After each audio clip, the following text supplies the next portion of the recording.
And good afternoon, and welcome back once again for the final time, at least on this broadcast in 2024, to Lexington County Baseball Stadium as Case Western Reserve University will play its final game, hopefully avoiding the raindrops here in Game 2 of the day as the Spartans will face Oswego State before heading on their bus back to Cleveland. The Spartans enter the game with an 8-5 record following a loss just a few minutes ago to Ithaca. The final there 9-4.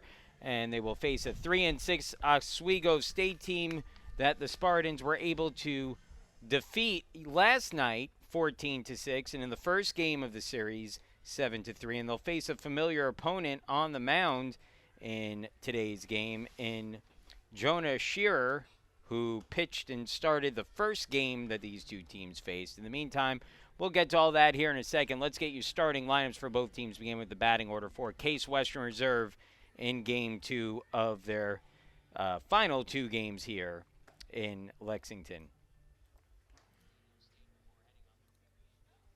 So for the Spartans, leading things off will be Logan Andreyko, Jack Anderson batting second, James Powers playing third and hitting third, and then Nick Harms, the right fielder, in the cleanup spot. Dane Camphausen hitting fifth and playing first, Franco Alonso playing left field and batting sixth. Tyler Stilson will hit seventh and be the DH. Josiah Harris getting the start at second base and batting eighth. And then Nate Arterburn, the shortstop, bats ninth. Jackson Brewer making his first start of the year on the mound in an opener-type role for the Spartans. We'll tell you more about him in the bottom of the inning when he takes the hill. For Oswego State defensively, first baseman is Owen Parliament. Second baseman is Trey McGowan. The shortstop is Daniel Winchester, and the third baseman is Blake Van Driesen. In the outfield, left fielder is Felix de Asa de la Cruz. The center fielder is Jelani Hammer, and the right fielder is Tashawn Featherstone. Doing the catching, Greg Carullo, and on the mound is Jonah Shearer, 0-1 on the year with a 4.82 ERA. Through 9.1 innings pitched over two starts, he has allowed just 7 hits for a 194 opponent's batting average. He has surrendered 5 runs, all of them earned, striking out 6 and walking 3. He made the start Sunday night against the Spartans, and in that game took the loss, giving up 3 runs on 4 hits and 3 walks with 3 strikeouts over 5 innings against Case Western Reserve. And now he is back out on the hill here today on normal rest to get the start against the Spartans. It will be Jonah Shearer facing the top of the Spartans order here in the first, and Draco, Anderson, and Powers. And Draco hitting at 386 on the year. And he takes that one down low for a ball, 1-0. And Draco had a couple hits in the early game, trying to start the Spartans off hot here in Game 2. The 1-0 on the way. And he chops it foul, 1-1. And Draco has been very good this year. He continues to hit the ball well. Now a team leading 22 hits for the year. That includes 6 extra base hits, 3 doubles, a triple, 2 home runs. He has driven in 5 and scored 14. And takes that down low for ball 2, 2-1.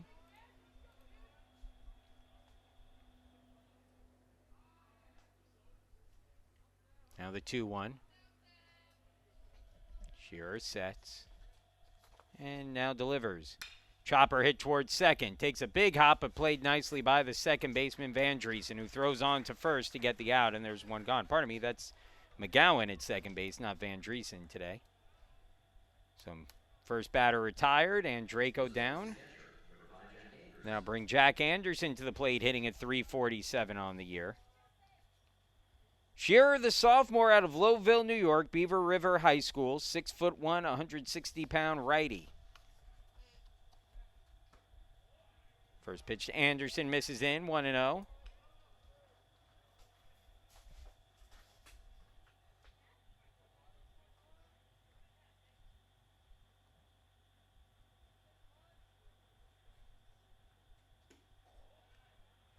Another one misses.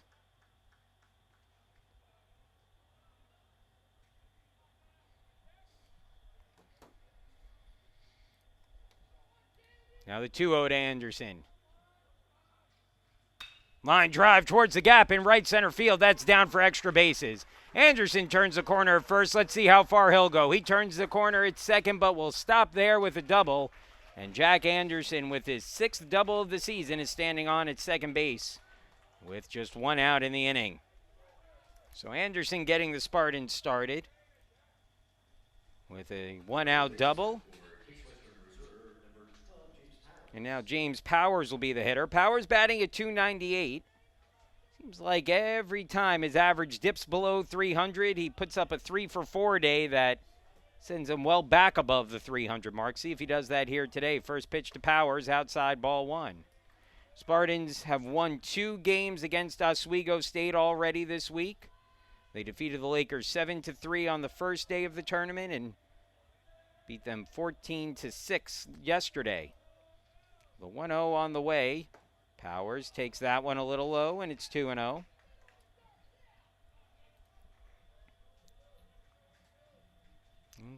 Runs would be nice for the Spartans here today, as they're going to have to piece this one together. 2-0. A little outside with the slider, 3-0. Well, you know Powers is going to get a green light here. The question is if he opts to use it or not. We'll see if he gets a pitch to hit. Shearer comes set from the stretch, now delivers. And Powers was taking all the way there. Not sure he was even fully ready at the plate for that pitch. And it's strike 1, 3-1. Now the 3-1 on the way.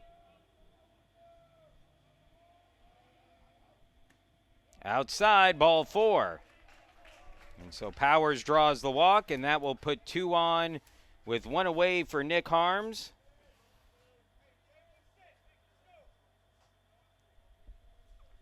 The right fielder for Spartans, number 26, Nick Harms.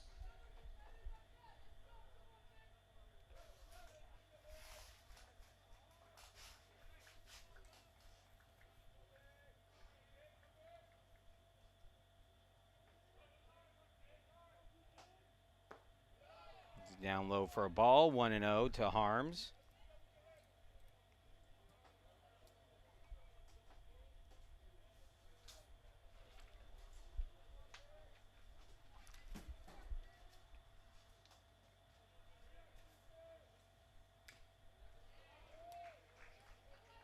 Foul back, 1-1.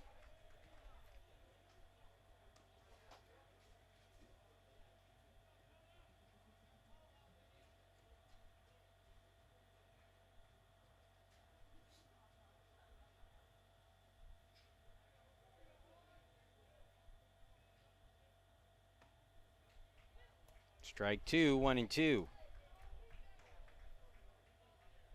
Harms 2 home runs on the year. Leads the team with 16 runs batted in. He also has 6 doubles, hitting at .259. He's been sitting on 22 home runs now for his career, tied for the program lead.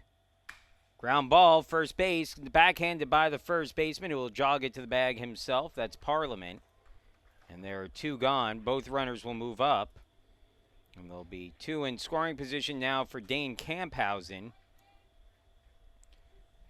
Camphausen has hit 3 home runs since coming down to Lexington. His only 3 on the season. 2 of them have come against Oswego. One in the 7-3 win, and then a 3-run homer in the first inning yesterday. And he can't hold up on that one. Takes it for a called strike anyway, and it's 0-1.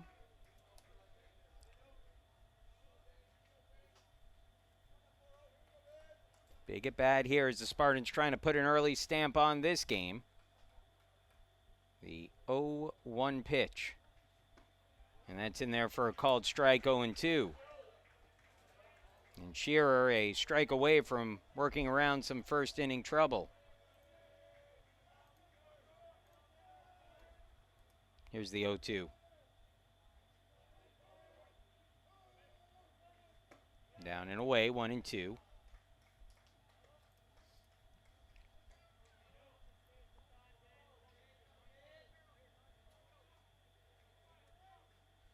Camphausen's home run came against Shearer. A solo shot that got the Spartans on the board in the 4th. That went a little down and in. It's 2-2. Hit it on a 3-2 pitch.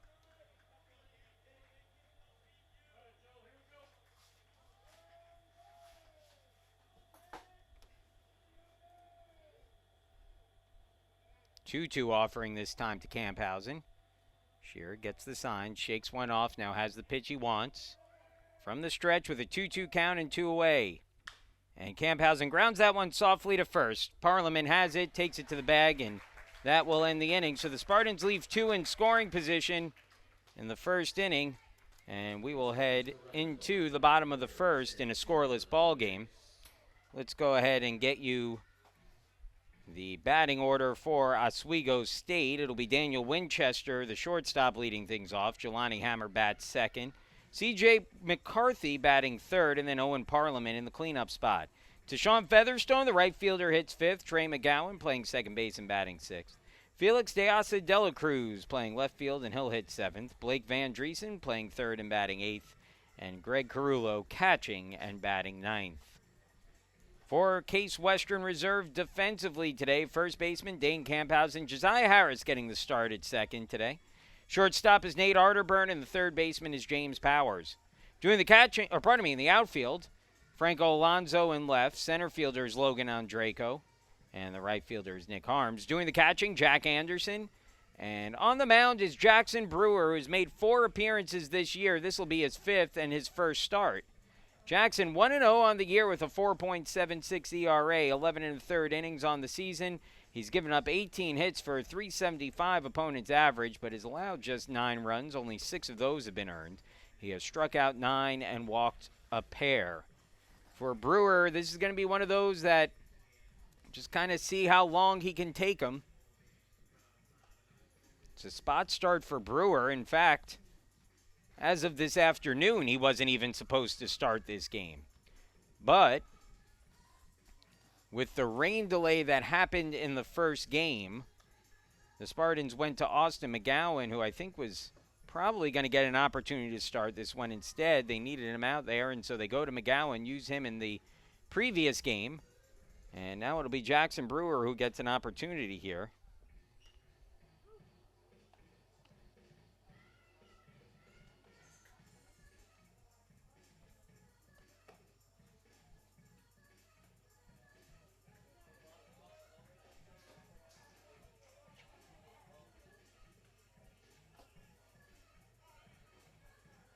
So Brewer getting things going. Leading off the inning for Oswego State, the shortstop, number 12, Danny Winchester. The junior right-hander.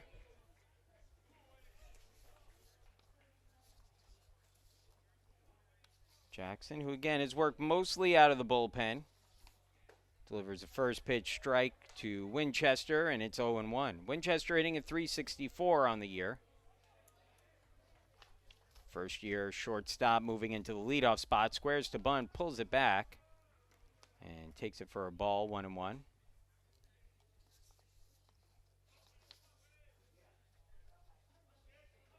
Brewer out of Greenville, South Carolina, back pitching in his home state. Little inside with that one, it's 2-1.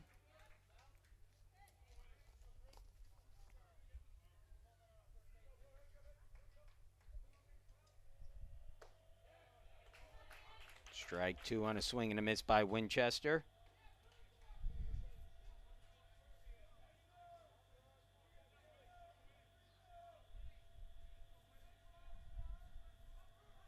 Now the 2-2. Ground ball hit back up the middle. Long run, but no one will get to it, and it's through for a base hit. So leadoff single for Winchester. And the leadoff man is on.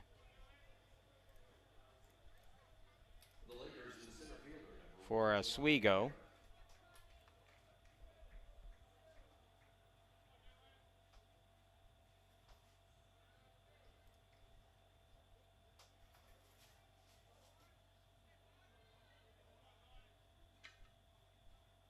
They'll bring Jelani Hammer to the plate, who first pitch swinging, hits one in the air deep towards right field. Going back is Harms in the corner, makes the catch. Nick Harms had to go a long way to track that one down. But that'll be the first out of the inning.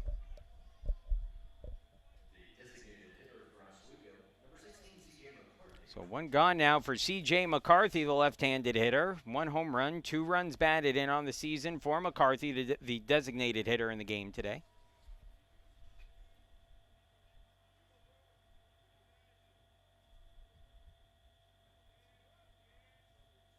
First pitch from Brewer. Inside, and it hit him. So McCarthy hit by the pitch. Winchester goes to second, now 2 on with 1 out.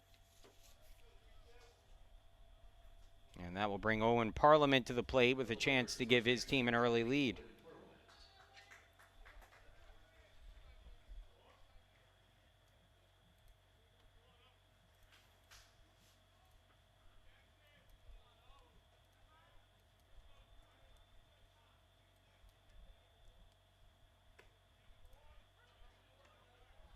Called strike, 0-1.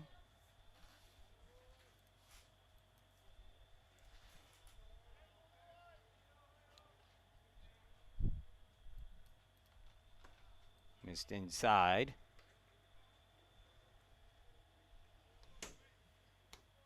Count evens 1-1.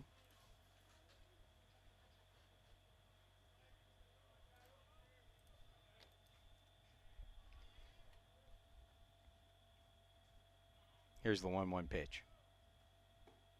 Down and away, 2-1.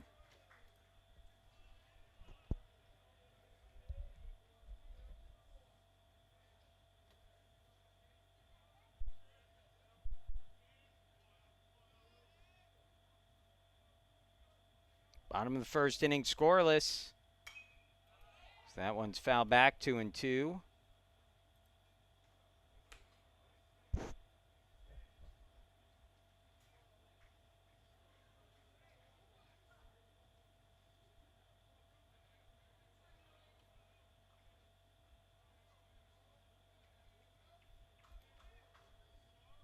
Two-two pitch on the way from Brewer. Hit in the air, deep down the line and right, but foul and out of play. So Parliament sending one deep down that right field line, but just a long foul ball.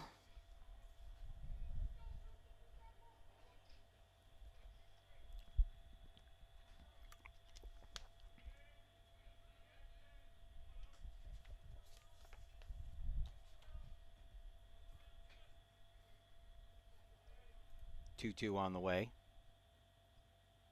And checks his swing and fouls it off in defense, and it's 2-2.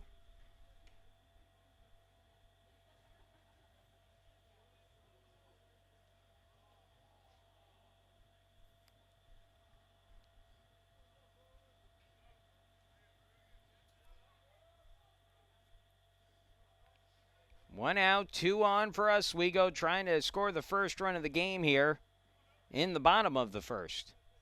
Parliament, a .370 hitter at the plate, awaits the pitch. And he swings and misses. Brewer tied him up on the inside fastball. And that will be the second out of the inning. So 2 gone now. That'll bring Tashawn Featherstone, the 5 hitter, to the plate. Featherstone hitting a .207 on the season with a home run and 2 runs batted in. Let her high fastball for a strike, and it's 0-1.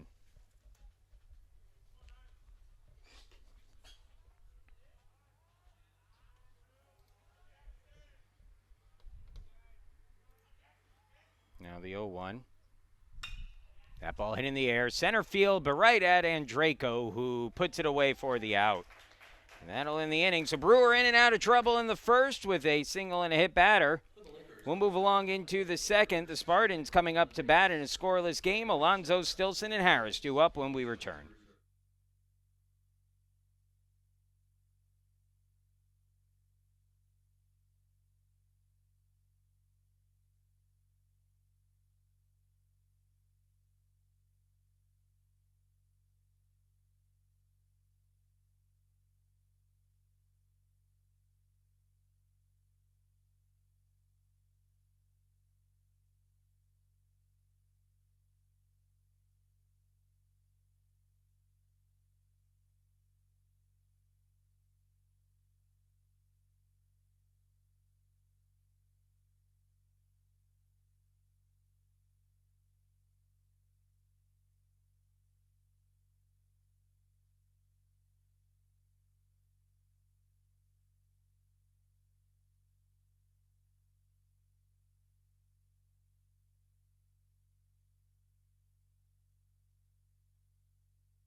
Franco Alonso leading things off, hits one in the air, and the first pitch he sees to deep center field. Back at the track and reaching up on the run and making the catch is the center fielder, Jelani Hammer, who we've seen mostly at third base from Oswego, at least in the 2 games we played against him down here. But now he's out in center field and effectively able to track that down for the first out of the inning. So Alonso retired on 1 pitch. Shearer, who allowed a couple hits in the first inning, starts off the second inning on a positive note.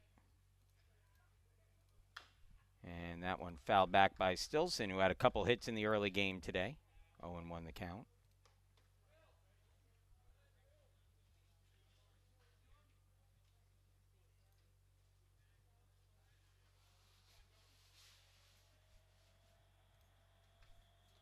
Now the 0-1.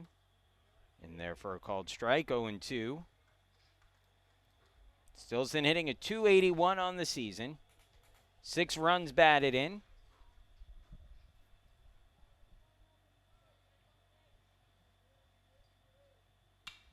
And fouls it back, 0-2 still.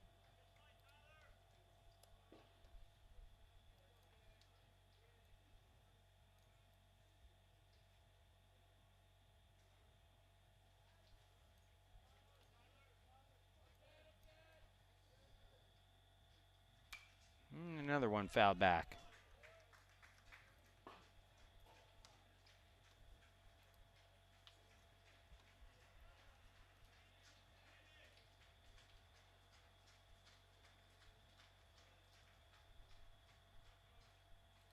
The 0-2 once again.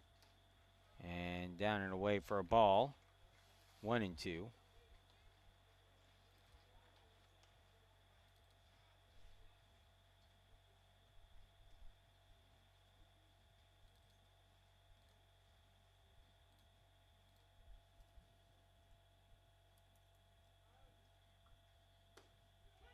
And a called strike on the lower outside corner for strike 3. Stilson down looking.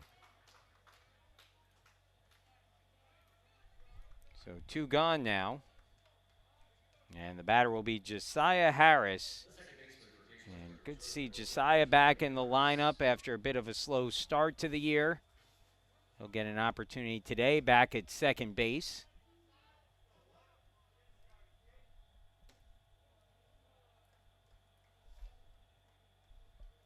1-0 the count. Josiah was such a key piece of this lineup last year, especially towards the end of the year, and he'll get a base hit there. So Josiah is singling into left field. A 2-out base hit for Josiah, and we'll see if he's running here with Nate Arterburn at the plate. Josiah was one of the team's top base runners last year, was among the leaders in the team in steals. Just hasn't been on base enough this year to attempt many stolen bases.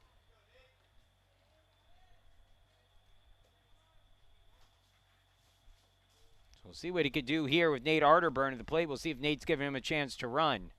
First pitch is in the dirt for a ball. No motion out there from Josiah to start.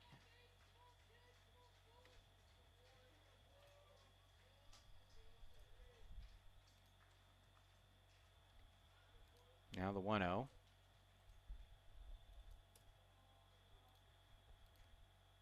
Runner goes. The pitch taken for a ball. Throw is skipped in the dirt.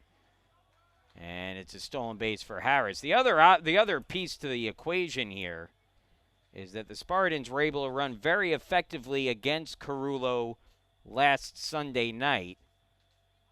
And again, starting off the game with a stolen base there from Harris.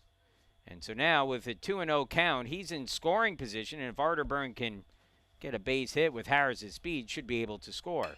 That one swung on, though, grounded to short, fielded cleanly there by Winchester's throw to first is on target, and that will end the inning. So the Spartans leave another man stranded. They left 3 on the base pass so far. We'll move along into the bottom of the second. McGowan, Dela Cruz, and Van Driesen due up when we return.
Welcome back once again. Case Western Reserve with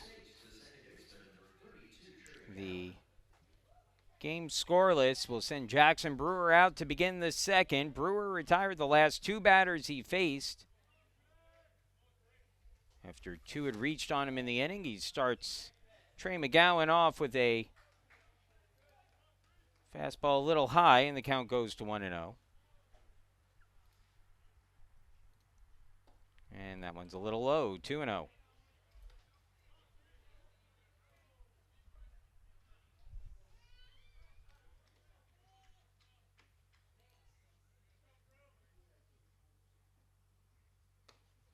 Called strike, 2-1. Well, this is a big opportunity here for Brewer, who again has been used mostly out of the bullpen. Good pitch there for a called strike, 2-2. Again, I think the goal for Jackson is that the Spartans are going to stay with him as long as he's effective in this game. Whatever he can give them is a bonus. Down and in for ball three, full count 3-2.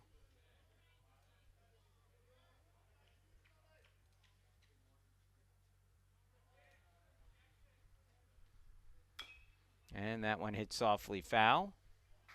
Count stays at 3-2.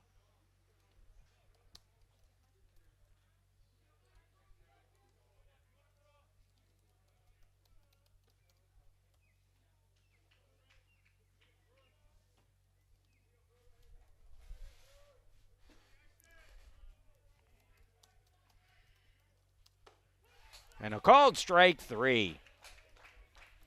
Strikeout to start the inning for Brewer, his second of the game. McGowan down looking, and that will bring up Felix de Aza de la Cruz with one out and the bases empty. De Aza de la Cruz hitting at 125 on the year.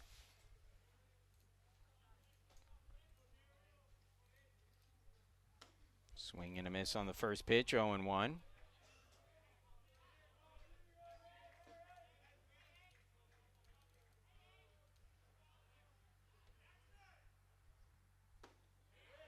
Oh, and 2.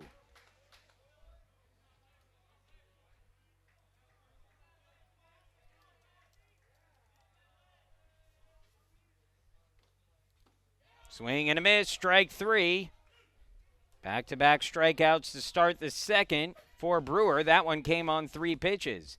He's retired 4 straight now and is not allowed to hit since the opening batter of the game. And now with 2 gone and the bases empty, that will bring up Blake Van Driesen, a .273 hitter on the season, to the plate. Van Driesen is a power threat. He's hit 2 home runs this year. He's driven in 5. And the first pitch misses outside, ball 1. 1-0 the count.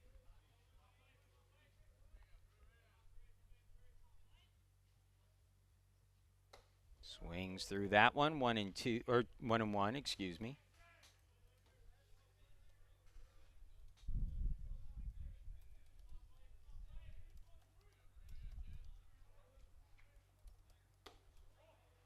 This is for ball 2, 2-2, 2-1.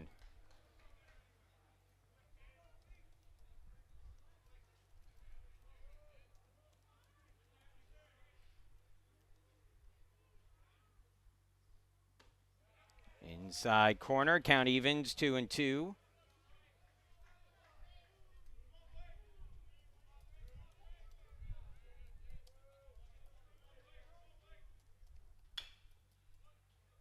That one chop foul, so Van Driesen staying alive.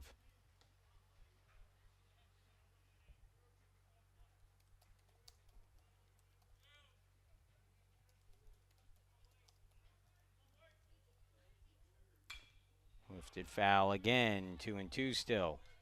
Van Driesen battling here. It's a 2-2 count. Brewer trying to finish him off and get the 1-2-3 inning.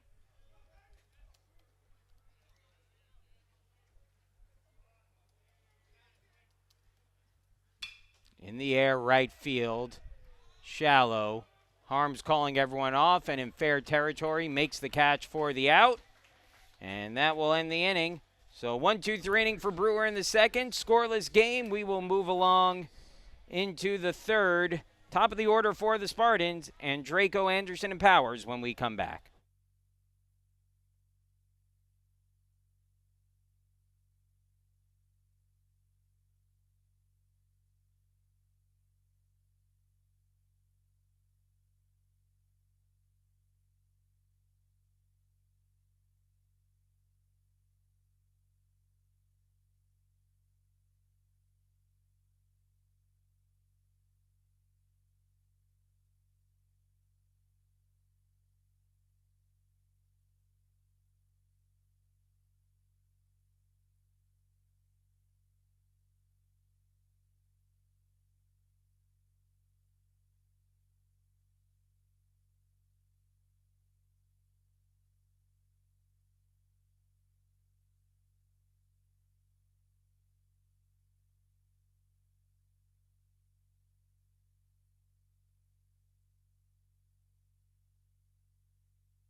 Logan Andreyko set to lead things off.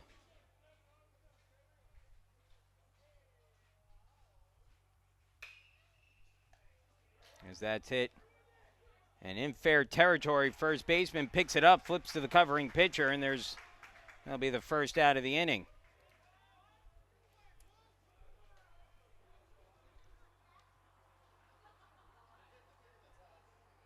The Spartans catcher number 5, Jack Anderson. So one pitch went out here in the third for Shearer.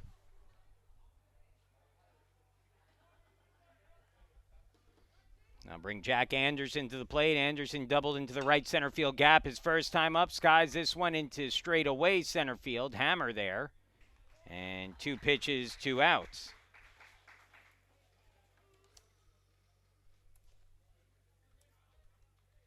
So 2 pitches, 2 outs, and James Powers will be the batter. We'll see if he's taking here and tries to work a bit of a longer at bat.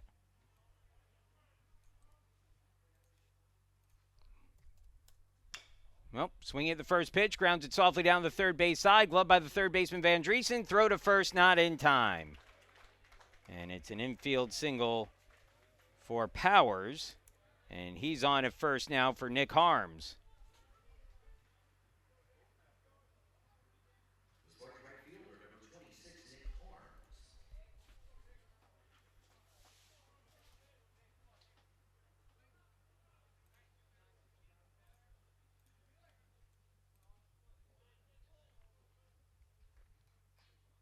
So Harms batting with a runner on and 2 away. Shearer has thrown just 3 pitches this inning to the first 3 batters, and he's now thrown just 4, and he'll get through the inning on 4 pitches. Ground ball to second base, play made easily, and that'll end the frame. We are scoreless through 2.5 here in Lexington. We'll move along to the bottom of the third, 9-1 and 2 in the order for Oswego. It'll be Carullo, Winchester, and Hammer due up when we return.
Leading off the inning for Oswego State, the catcher number 27, Greg Carullo.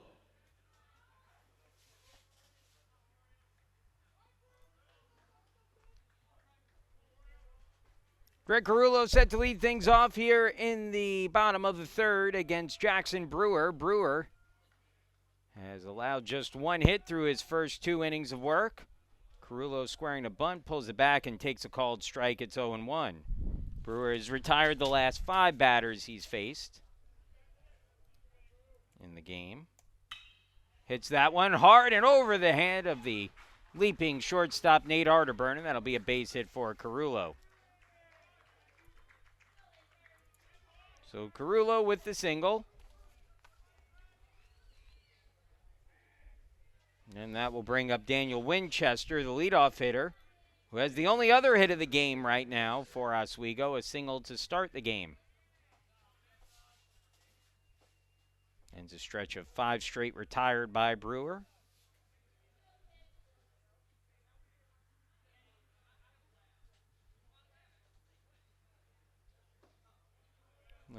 the first pitch. It's 1-0 on Winchester, who's batting at .382.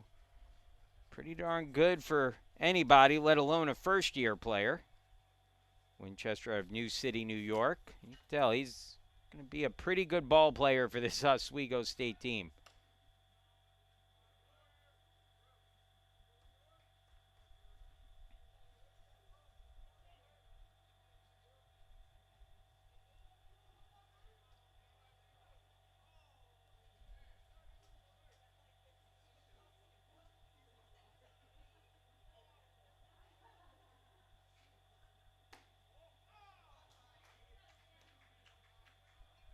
And I believe that one missed, so it's 2-0.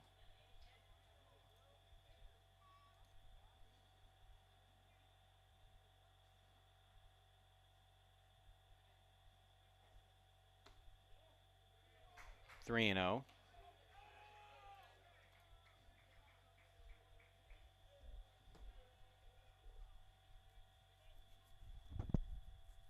Brewer, quick look over to first. And that misses ball 4. Now bringing Steve Grunberg, pitching coach for the Spartans, out. Have a talk with Brewer here.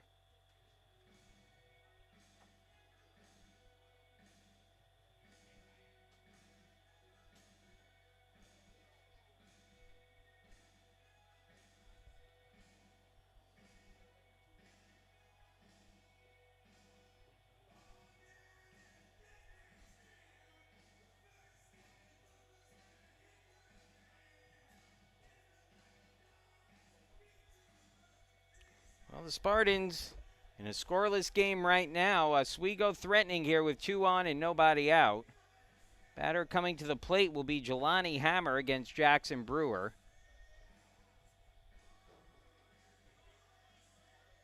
No motion yet in the bullpen for the Spartans, so this will be Brewer's game for the time being. The batter for the Lakers, the center fielder, number 1, Jelani Hammer.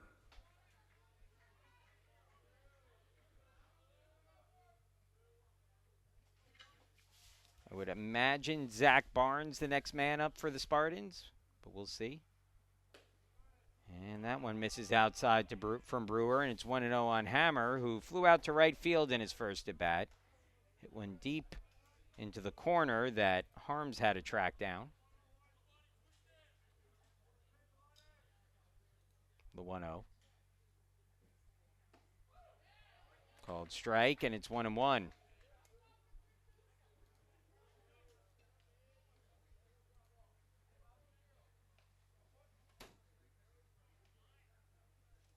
See if something's going on the base pass, because everybody just checked their cards that they're holding at the same time. Nothing on that play as it misses inside. And it's 2-1.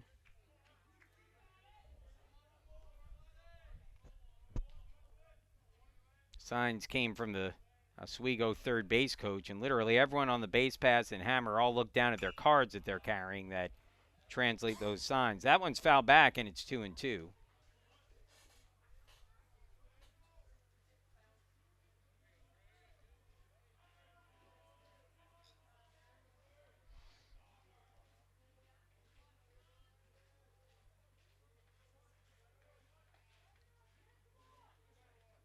Two.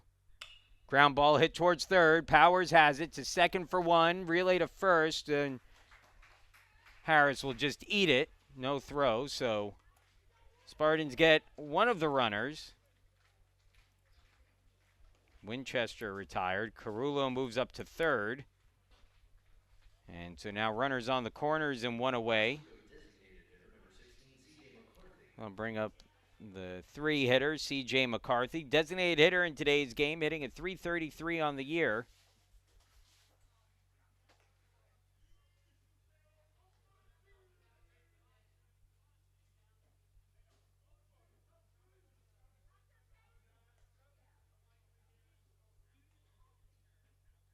Swing and a miss on the first pitch from Brewer. McCarthy was hit by a pitch in his first at-bat. We're in the bottom of the third, scoreless game, but Oswego threatening here with runners on the corners and only one away.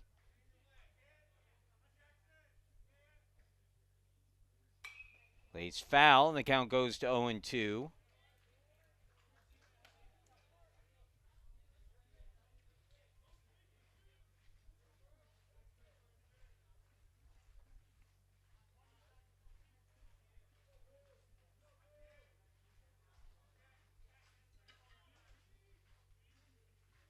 Now the 0-2.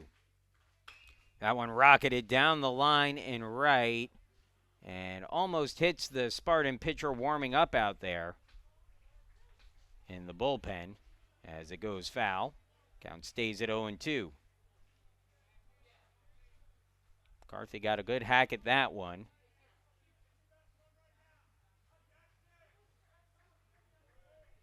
Now the 0-2 runner goes. The pitch taken for a ball. Throw goes down to second. The tag is in time for the out. Arterburn caught that on the third base side of the bag, but got out in front of it nicely and swept the tag well. The count goes to 1-2 at the plate. But Hammer out on the play. 2-6 on the caught stealing. And now 2 outs with a runner at third, and Brewer strike away from getting through the inning. Here's the 1-2 pitch. Swung on, and McCarthy fouls it off his foot. Count stays at 1-2.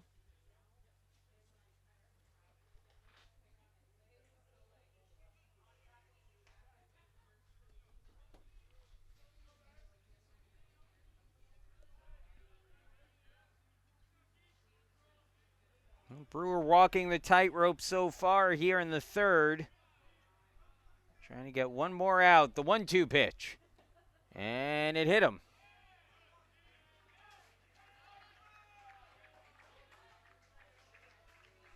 So the hit batter there, McCarthy on a 2-strike pitch hit by the ball. And it's back to first and third, this time with 2 outs. The batter will be Owen Parliament, who is batting with runners on first and second, his first time up, and struck out swinging.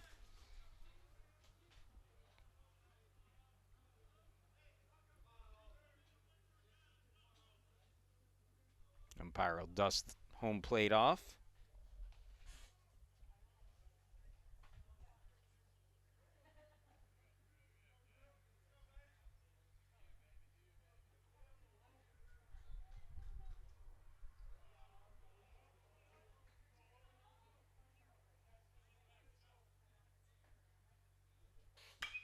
That ball hit in the air and into left field. It'll get down for a base hit. Alonso cuts it off, gets it in quickly. McCarthy goes to third on the play. But Parliament with an RBI single. And taking the early lead is Oswego. The Lakers on top 1-0.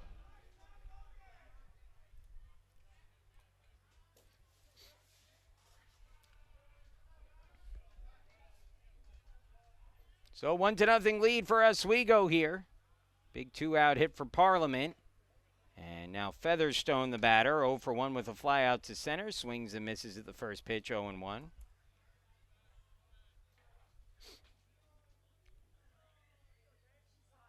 Now the 0-1. Swing and a miss, 0-2.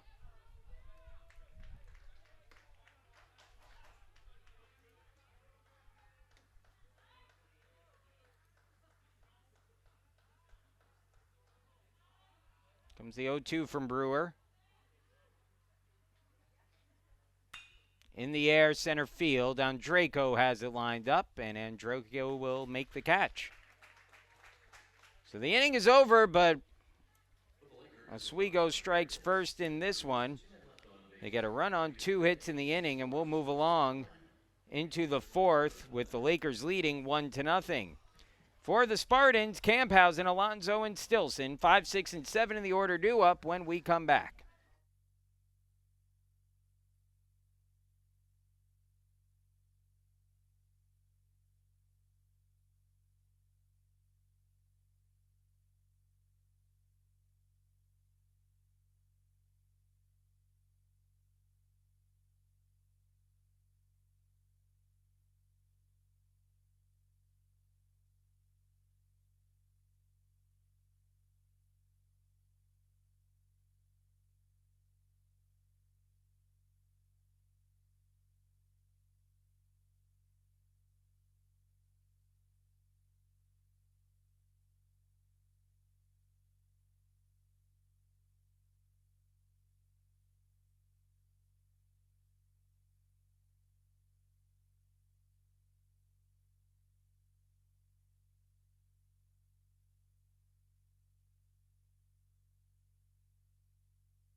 Dane Camphausen leading things off here for the Spartans, now down 1-0. Camphausen grounded out to first base in his first at bat against Shearer, who has not allowed a run on 3 hits so far through his first 3 innings of work. First pitch of the 4th is down and away for a ball, 1-0. Now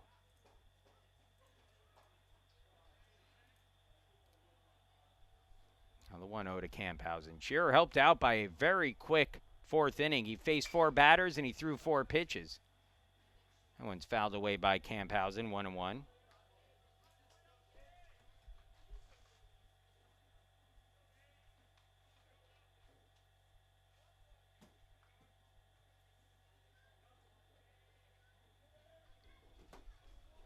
The 1-1. Little bit down to Camphausen, and it's 2-1. And 2 home runs against Oswego State this week for Dane Camphausen. 3 on the season. All 3 have come here at Lexington County Stadium.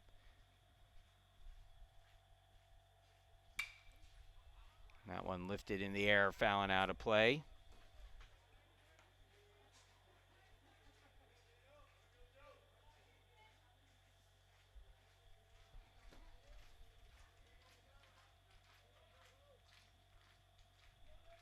Now the 2-2.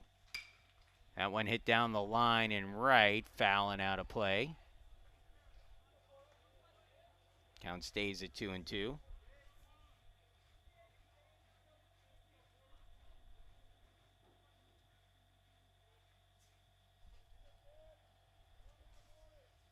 Ground ball up the middle and through. It's a base hit for Camphausen. So Camphausen has started the inning, representing the potential game-tying run at first base. And that'll bring Franco Alonso to the plate. The Spartans left fielder number 2, Franco Alonso.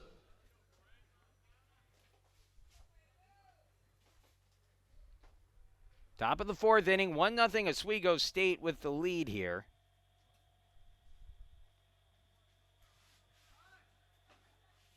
Alonso now stands in.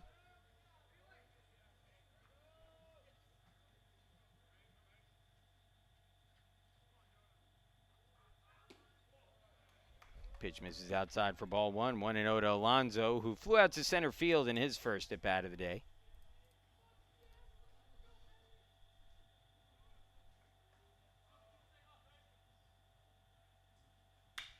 Ground ball hit hard toward short. Backhanded nicely by Winchester to second for 1. And no return throw, even though I think they would have had a good chance to get Alonso at first. It'll go as a fielder's choice. Camphausen out 6-4 on the play. And now Tyler Stilson will be the batter with 1 out and a runner still at first. Stilson 0 for 1, a strikeout looking back in the 2nd inning.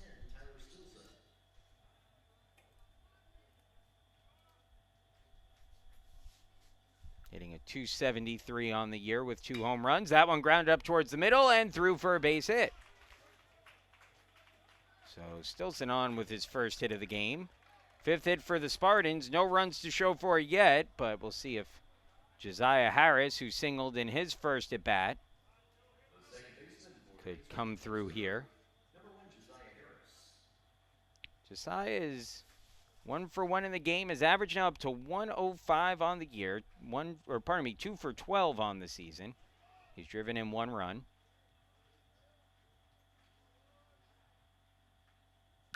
And he hits that one hard, but right at short to second for 1. Relay throw to first. In time, 6-4-3 double play.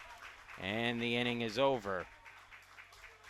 So the Spartans get 2 hits in the inning, but nothing to show for it. And we'll move along into the bottom of the 4th with Oswego leading 1-0.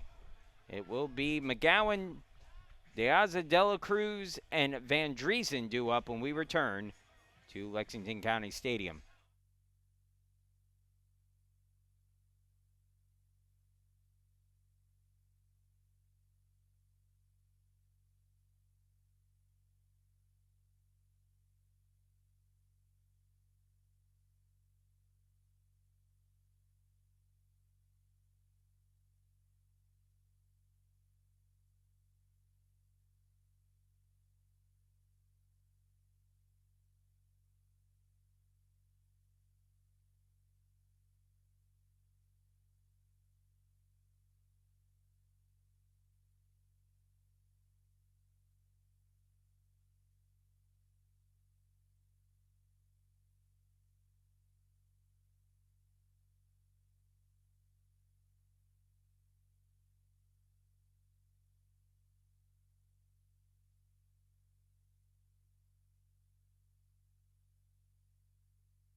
Brewer will begin his fourth inning on the mound. He's allowed 1 run on 3 hits so far. He's walked 1, hit 2 batters.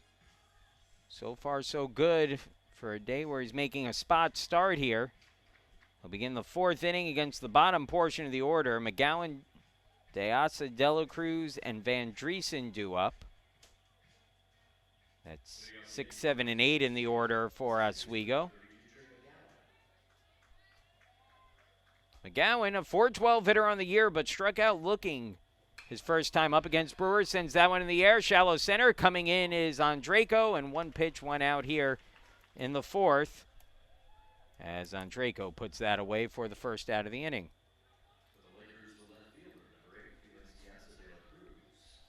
So I'll bring Felix DeAsa de la Cruz to the plate. He's 0 for 1 with a strikeout in his first at bat. And he swings, grounds it over to third. Powers with a clean glove on it, throws to first. And we've got 2 pitches and 2 outs here in the 4th.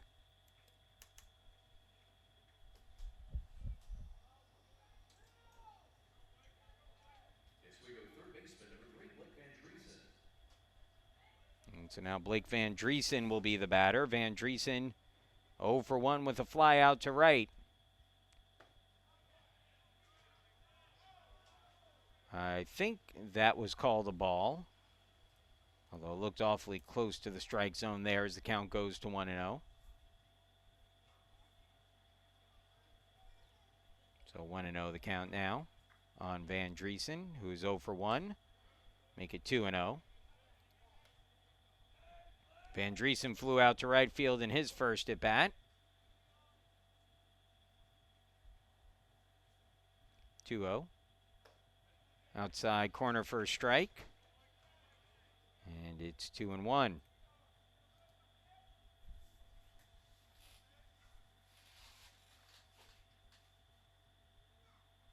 Swing and a miss. 2-2.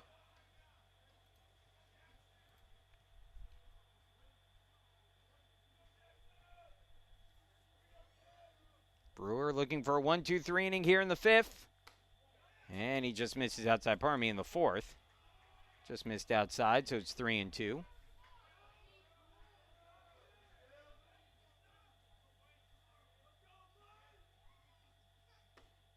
And a little low, ball 4.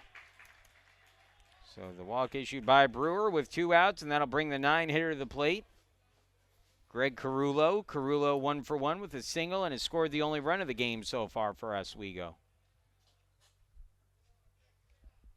Take an extra moment to step up to the plate as he sheds his catcher's gear.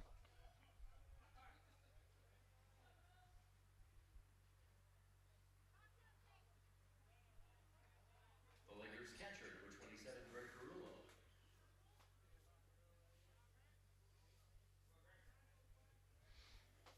So Van Driesen, the runner at first. He's stolen 2 bases on as many tries this year. And I believe took a first pitch strike there, 0-1.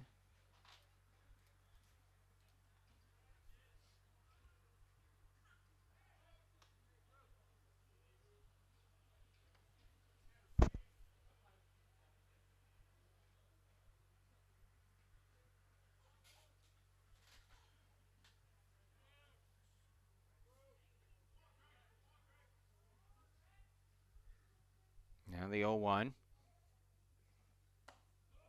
Up and in, and I believe the count now at 1-1. Again, that first pitch didn't exactly give a definitive sign, and now when he held up his hands there to show the pitch, he held them right in front of his body, which is never easy for us up here in the press box. That one fouled away. And so it's 1-2 on Carullo. Indeed, it is 1-2, now confirmed.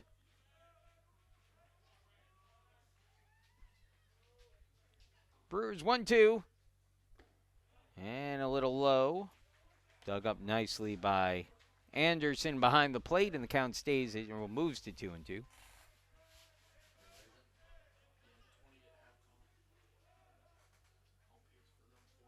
2-2. Ground ball chopped towards third, but foul. And the count stays at 2-2.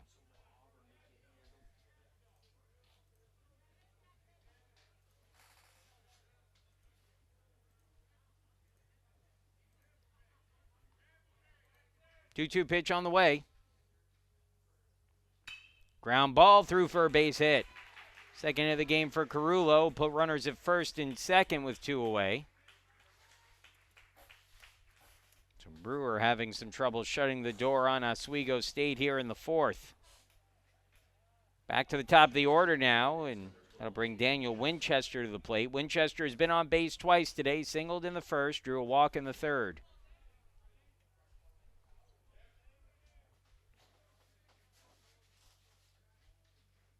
First pitch. Line down the line and right, but ends up in the Spartan bullpen in foul territory, and it's an 0-1 count on Winchester, who is looking awfully dangerous at the plate today.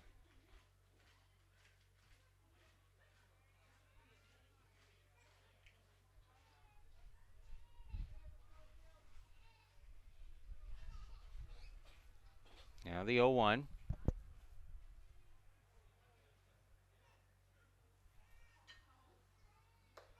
On the outside corner, 0-2.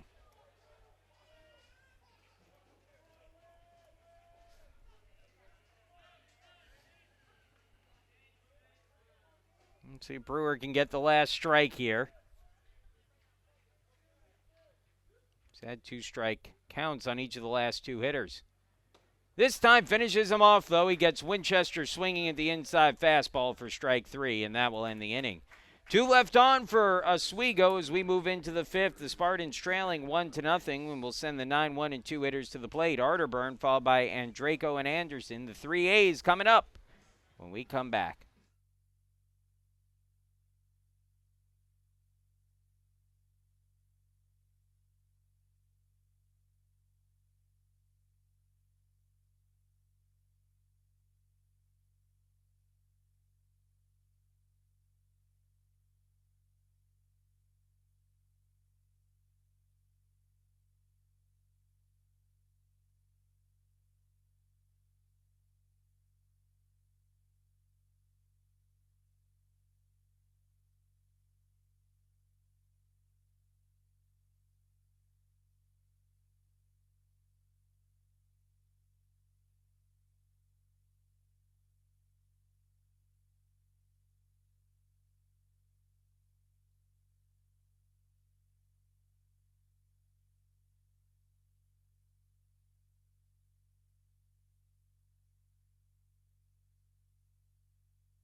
Nate Arterburn leading things off.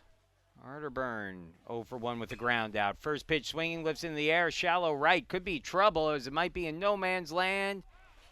And it drops in fair territory for a base hit for Arterburn. So Nate Arterburn with a little bloop single to start things off. First pitch swinging to begin the 5th with the Spartans down a run. And now Logan Andreyko will be the batter. Andreyko 0 for 2 in the game. Pair of ground outs to the right side of the infield. First pitch to Andreyko. In the dirt. Good read by Arterburn, who moves up to second on a wild pitch. That is a pure dirt ball read by Arterburn. It's a heady baseball play. And he now gets into scoring position as the potential game-tying run. Jonas Shearer continues to look good on the mound. And pitching on normal rest, 4 days, which, as we talked about in the first game of the day, as that one misses down low, 2-0. Talked about in the first game of the day with Reese Marley on the mound for the Spartans, who also pitched on Sunday night against Shearer. Really, it's normal rest for what would be considered a major league pitcher, but not necessarily normal rest for a Division III pitcher. That ball in the air, pretty deep towards center field. Hammer going back, it's over his head, and will drop in for extra bases. Rounding the corner at third is Arterburn. The throw comes in, but an RBI double for Logan and Draco. And that will tie the game at a run apiece. And Draco continues to hit and hit well. He had a 2-0 pitch, and he hit it to straightaway center field and deep.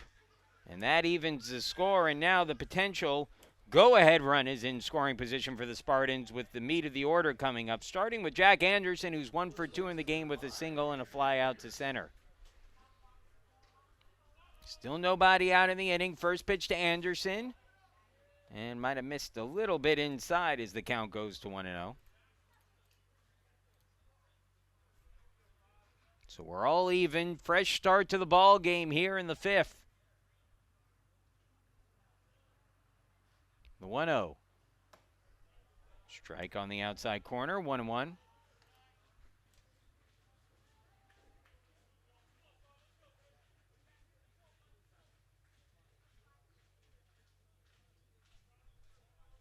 Now the 1-1 pitch. And Anderson squares to bunt, and he gets it down perfectly. Throw to first is offline, but it doesn't matter. That's an infield bunt single for Anderson.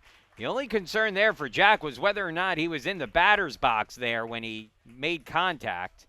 And I think that's what the head coach for Oswego State is asking, but they'll say Anderson was in the batter's box, and that puts runners at first and third with nobody out. And now a chance for James Powers, who's 1 for 1 on the game with a walk and an infield hit in his 2 trips to the plate. 3 straight hits to start the 5th for the Spartans, who have something cooking. They've already tied the game and a chance to take the lead.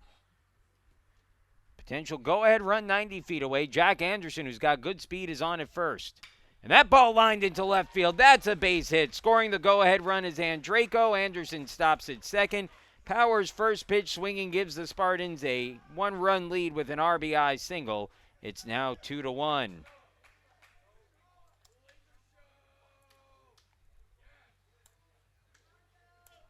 And so now 4 straight hits to start the inning for the Spartans. And here comes Nick Harms with a chance to do some damage. Harms 0 for 2 with a couple of ground outs. Action beginning in the bullpen. It's a righty up for Oswego. Looks like number 18, I believe, Larry Citrola, but that's the number for an infielder, so I'm not 100% sure that's who's up there. Oswego also had a bunch of people in different numbers in yesterday's game, so wouldn't be shocked if that happens again today. The 1-0.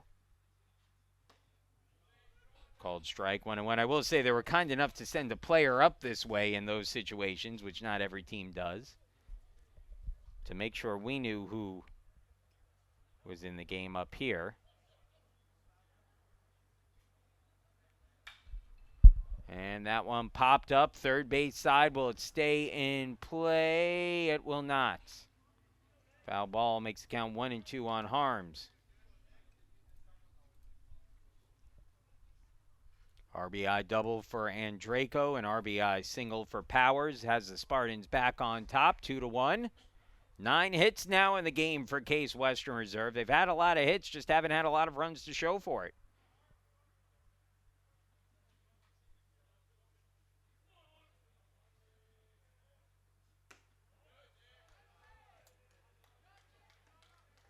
Two and two now, as that one misses down and out. Shearer up to 59 pitches, but again, pitching on just 4 days rest, which is unusual for Division III. Normally, it's more like 5 to 6 days rest, if not more.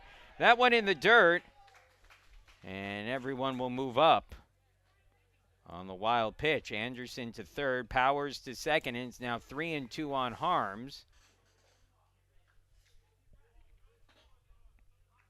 You're not intentionally walking Harms here with first base open with Camphausen on deck and 2 strikes on the count.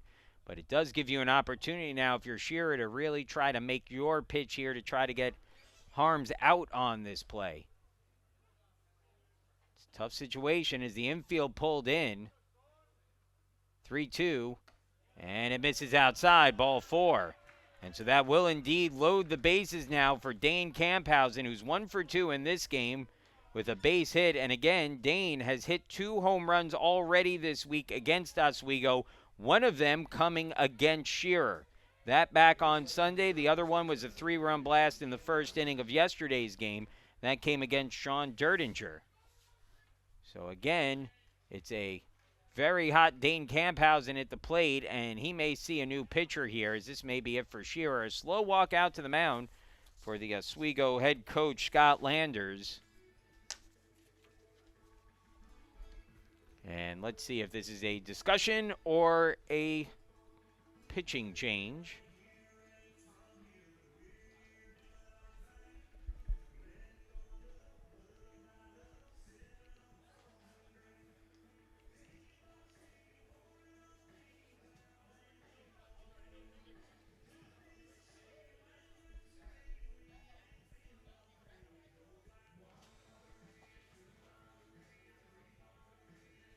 Yeah, I'm pretty sure that's number 18, Larry Citrola, who's up in the bullpen. But again, we'll have to wait and see. In the meantime, this will be Shearer's game, at least for now, facing Camphausen with the bases loaded. The first pitch, Camphausen hits it foul. And it's 0-1.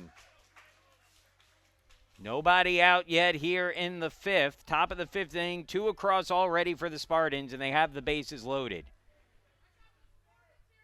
Looking to add on to the lead. It's 2-1 right now. 2 runs on 9 hits so far for Case Western Reserve. Little outside. 1-1 the count on Camphausen.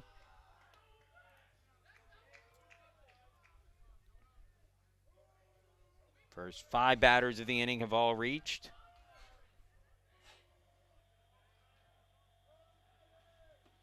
In the dirt for a ball. 2-1.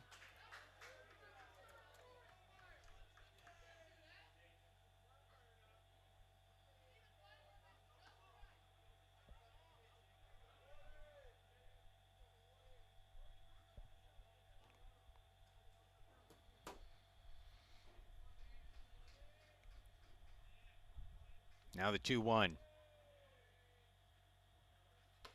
3-1 with no place to put Camphausen. Well, out of the frying pan and into the fire for Shearer, who has to make a good pitch here to Camphausen, who's already homered against him this week. It's a hitter's count with the bases loaded, and Shearer walking on thin ice right now. The pitch, Camphausen fouls it back. Good pitch from Shearer. A fastball in the inner portion of the plate that handcuffed Camphausen. And the count goes full, 3-2 now with the bases loaded and nobody out.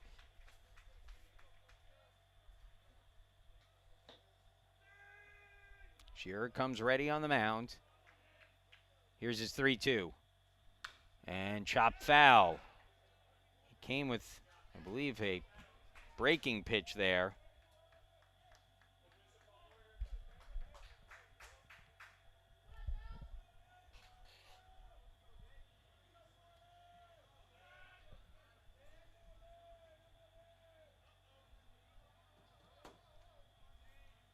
Here's a 3-2. Swing and a miss, strike 3. Shearer works his way out of that one. He was behind in the count 3-1 and comes back with a couple strikes in a row to retire Camphausen for the first out of the inning. So 1 gone now, and it shifts to Franco Alonso at the plate. Alonso 0 for 2. A fly out to center and grounded into fielder's choice in the 4th.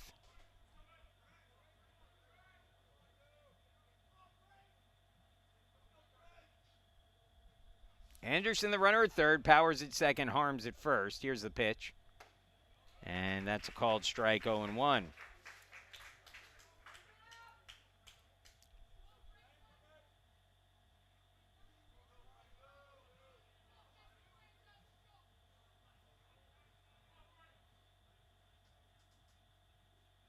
Swing and a miss, 0-2.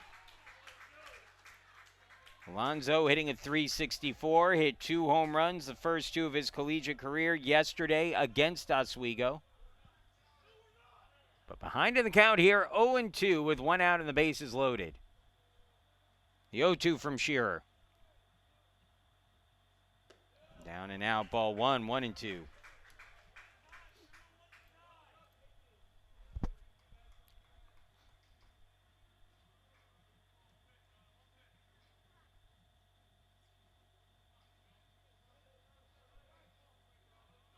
Here's the pitch. And fouled back by Alonso. Count stays at 1-2.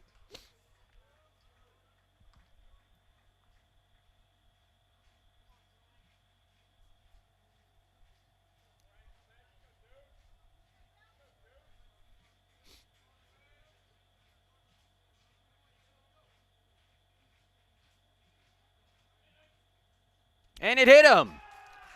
Alonso hit by the 1-2 pitch. It came inside and missed. And Shearer bails out Alonso, and that will make it a 3-1 game.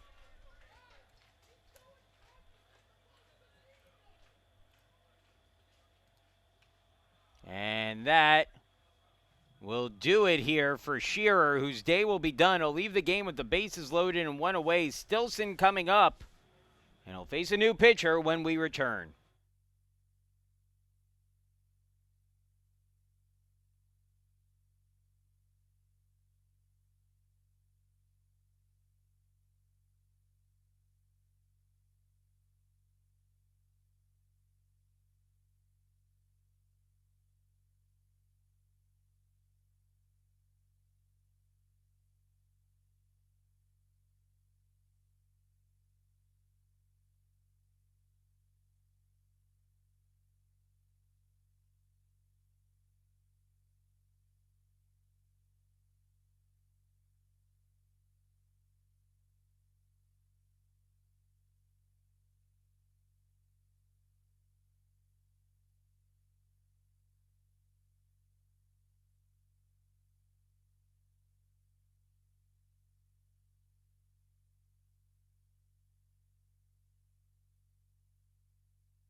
Welcome back. New pitcher on the mound for Oswego State will be Larry Citrola, the sophomore, 6'1", 190-pound right-hander out of East Northport, New York.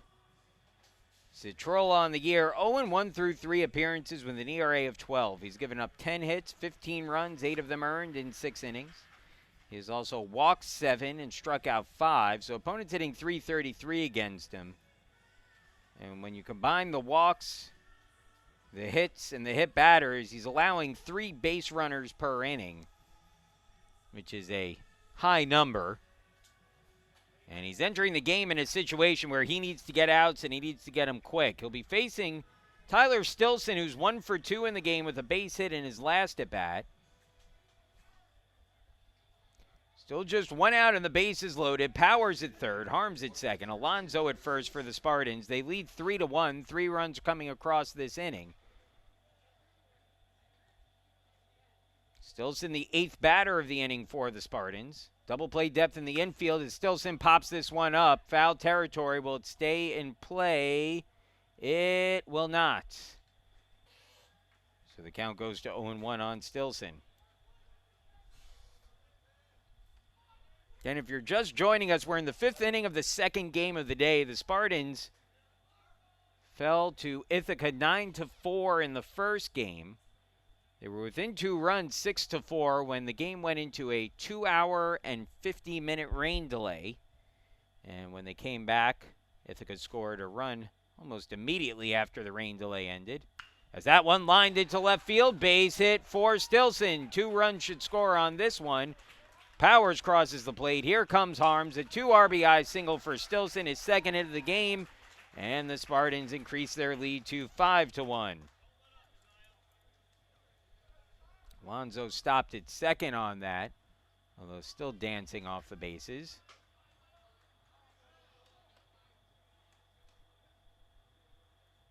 The second baseman for Case Western Reserve, number 1, Josiah Harris. So that's the 5th hit of the inning for the Spartans. Was saying that first game, the Spartans were right within striking distance until the 7th when the game went into that 3-hour rain delay. They came back. Ithaca added 3 runs to their lead. End up with the 5-run win.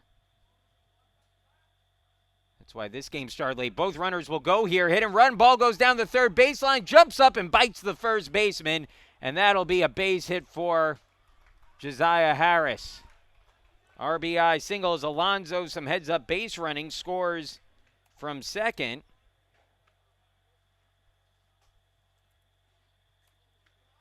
Stilson goes all the way to third. Another run comes across, and the Spartans now leading 6-1 with runners on the corners and still just 1 out in the inning. I'll bring Nate Arterburn up to the plate. He started off this inning with a bloop single into right field. First pitch outside, and it's 1-0. So 6-1 now, the Spartans lead. As they are pouring it on here. Pickoff attempt not in time. Pouring it on here in the 5th inning. 6 runs across already.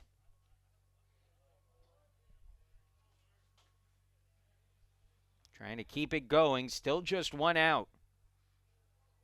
Another pickoff attempt to first, and Harris dives back in.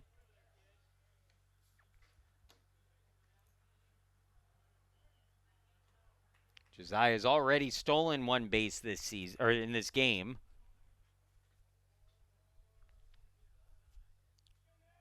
Takes a lead off first. Not going as the pitch misses outside. 2-0.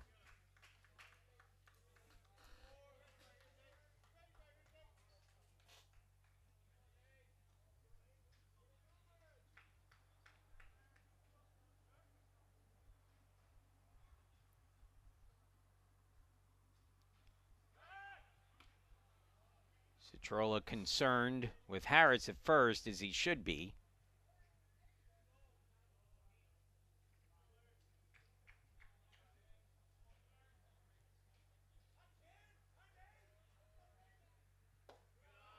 Down and in, though, 3-0, and you can't be so concerned about the runner Harris stealing that you lose track of what's going on at the plate, and all of a sudden here, he's a ball away from letting Harris walk to second base. And he'll do just that as that misses outside, ball 4. So the base is now loaded once again, and now Logan Andraco will be the batter. 1 for 3 in the game. He had an RBI double to tie up the game earlier this inning.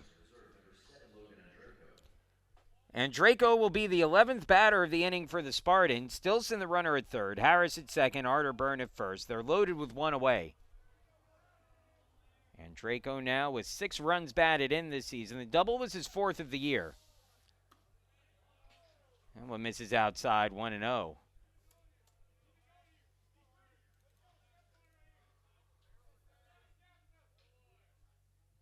And we'll have a meeting on the mound here. And we'll take a quick break as well. 6-1 the score. We'll be back with you in just a minute.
So it's a 1-0 count now.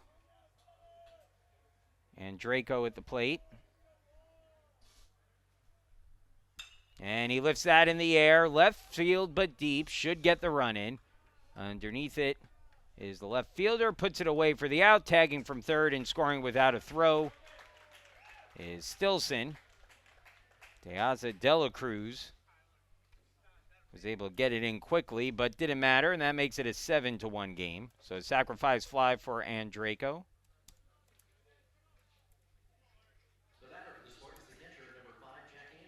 And now Jack Anderson, who had a bunt single earlier in the inning, 2 for 3 in the game, hitting a .365 on the season, looking to keep the inning going. 7 runs across already for the Spartans, who now lead 7-1. First pitch stays up high to Anderson, and it's 1-0.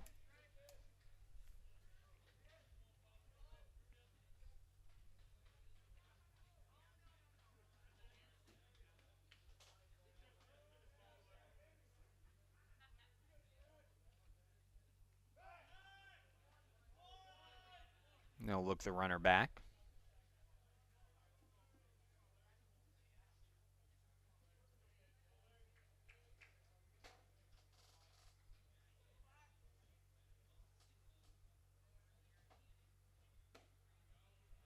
Called strike, and it's 1-1.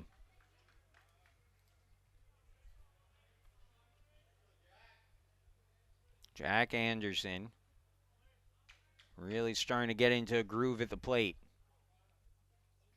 Swings and hits that one to short. Slow roller for Winchester, and he can't handle it. Error on the shortstop. Winchester will prolong the inning. Arterburn to second, Harris to third, and they'll be loaded now for James Powers, who has an RBI single already this inning. He'll be the 13th batter to the plate for the Spartans.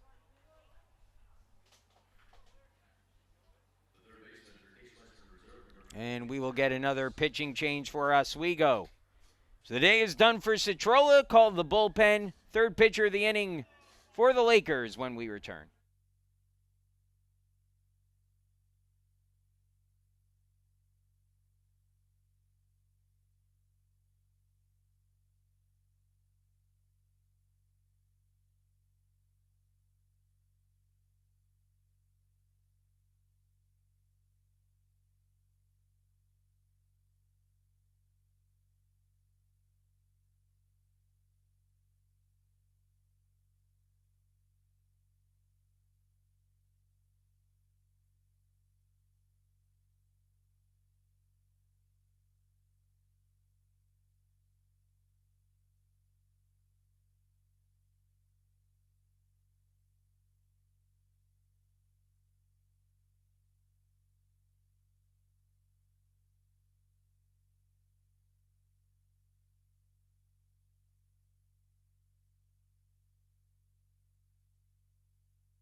New pitcher on the mound for Oswego State will be Jai Sharma, who will be making his second appearance of the week against the Spartans. He went 2 innings last Sunday. Did not allow a hit, but gave up 2 runs, one of them earned on 2 walks and 2 strikeouts. Threw 40 pitches in that game.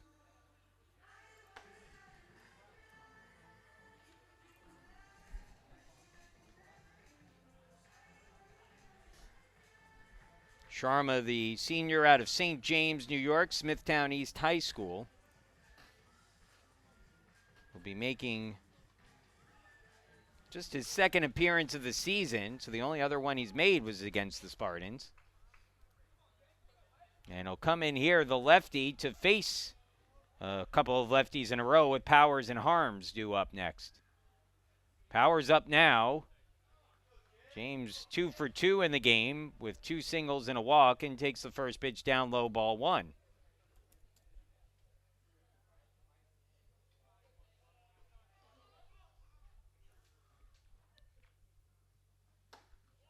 Inside 2-0.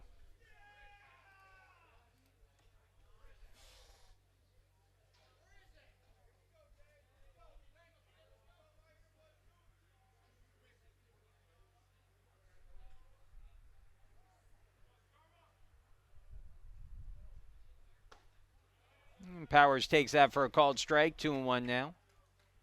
Well, it's like I said about James. He has this ability that as soon as his average dips below 300, it seems like he goes on a stretch where he gets back above 300, and that's the case here today. He's now hitting at 322 after starting the day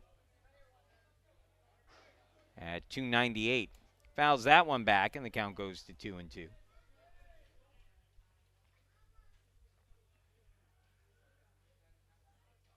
Powers now settling back in. 2-2 count, 2 away, bases loaded. Here's the pitch. And that one swung on in the air, shallow left field. It'll drop for a base hit. 2 will score easily. The throw comes to third. Anderson dives in safely, and moving up to second on the throw is Powers. 2 more runs in, and it's now 9-1. The Spartans with the lead. Good piece of 2-strike hitting as Powers sent that the opposite way.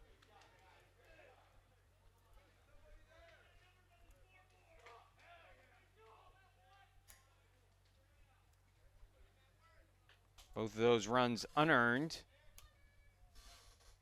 And now Nick Harms to the plate. Harms drew a walk and scored a run earlier this inning. He becomes the 14th hitter of the inning for the Spartans and takes a called strike, 0-1.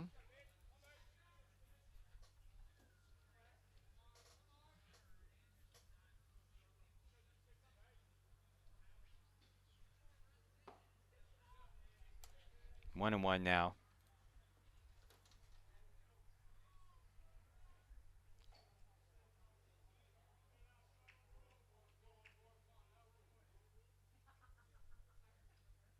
That ball lifted in the air, deep towards right field, and it is gone. Record-setting home run for Nick Harms, the 23rd of his career, and he now stands alone atop the standings in program history. It's his career record, 23rd, and it puts an exclamation point on the 12-run inning for the Spartans. It's now 12-1. Congratulations, Nick Harms. His 3rd of the season, 23rd of his career. And there was no doubt about that one.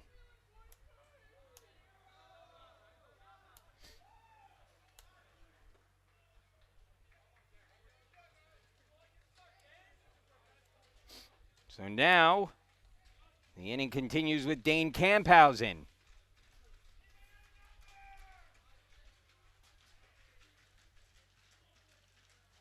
Up high for a ball.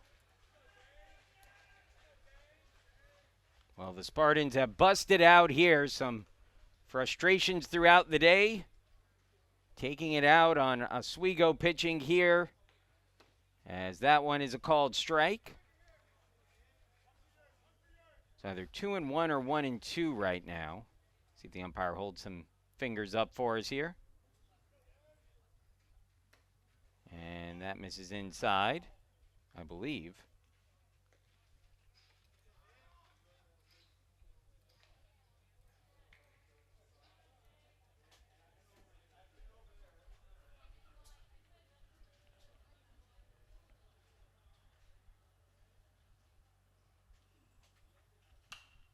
And that one popped up, fouling out of play, so 2-2.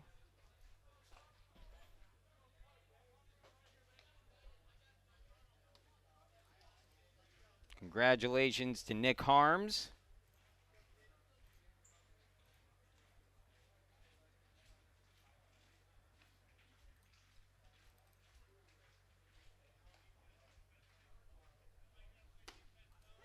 And that'll be a called strike 3.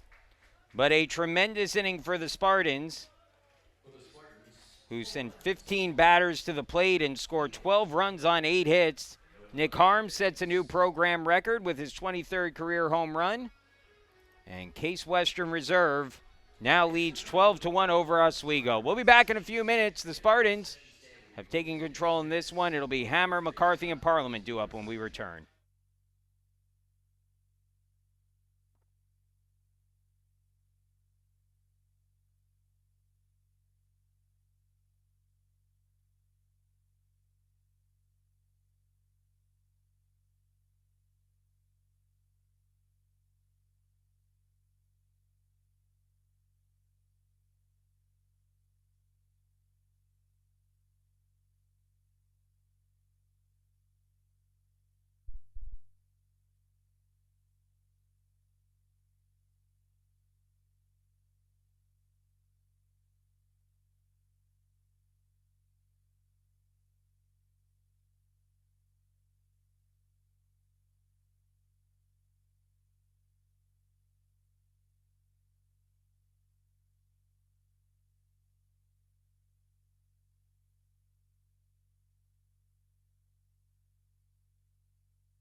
Well, congratulations to Nick Harms, who hits his 23rd career home run, the new single season record holder, or pardon me, career record holder for the Spartans.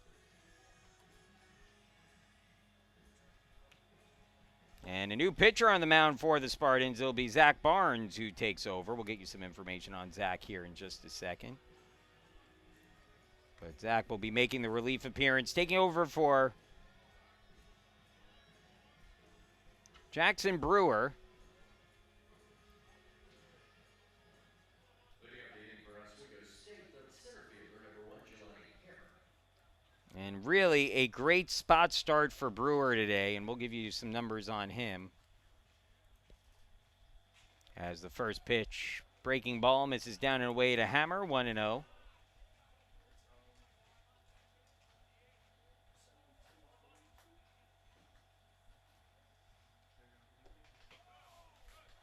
Two and 0 now.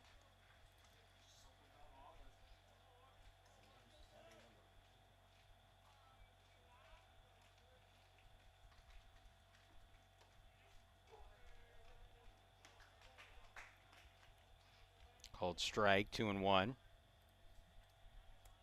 Zach Barnes, the North Carolina product. Ground ball hit over towards short. Nice glove by Arterburn, who sings one over to first to get the first out.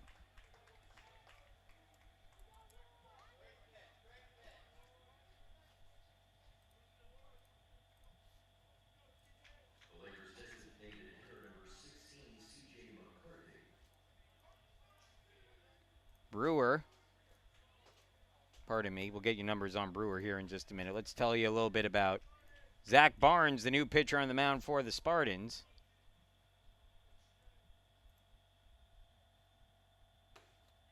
Called strike now to McCarthy, 0-1.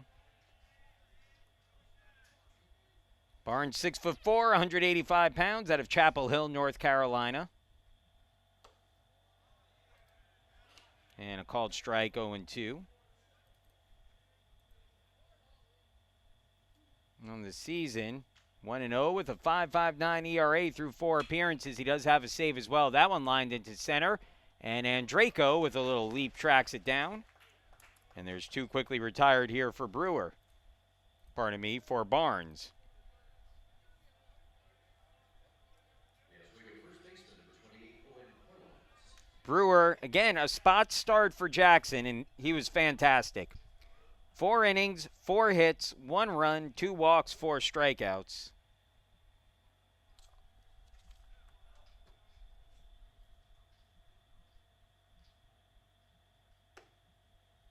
That one will miss up high to Owen Parliament, and the count goes to 1-0. Brewer in 9 2/3 innings this season has struck out 14, walked just 7, and he'll get a pop-up here that should end the inning. Dane Camphausen, closest to it, makes the catch. And that will end the inning. A very quick inning for Brewer. We're through 5. The Spartans all over Oswego. It's 12-1 the score. Alonzo, Stilson, and Harris due up when we come back.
To the sixth we go, and after a 12-run fifth inning for the Spartans, they'll look to go back to work here in the sixth. Alonso, Stilson, and Harris. First pitch strike, and it's 0-1. Jai Sharma back out on the mound.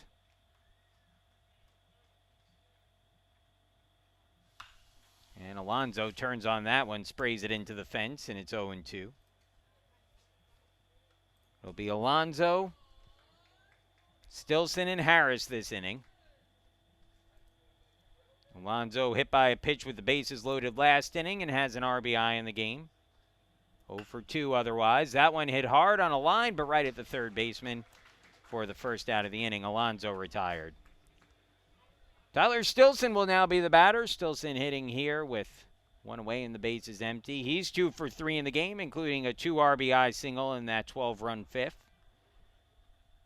Stilson now batting at .314 on the year. He's had a nice day today. 2 for 3 in this game.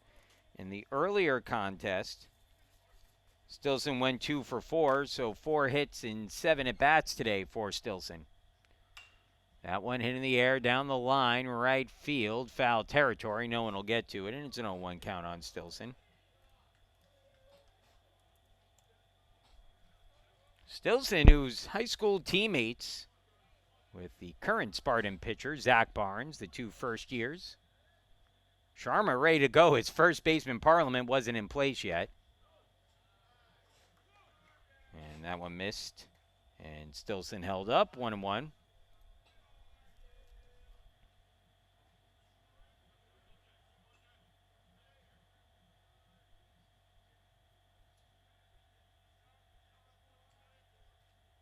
Now the 1-1. Down and in for a ball, 2-1.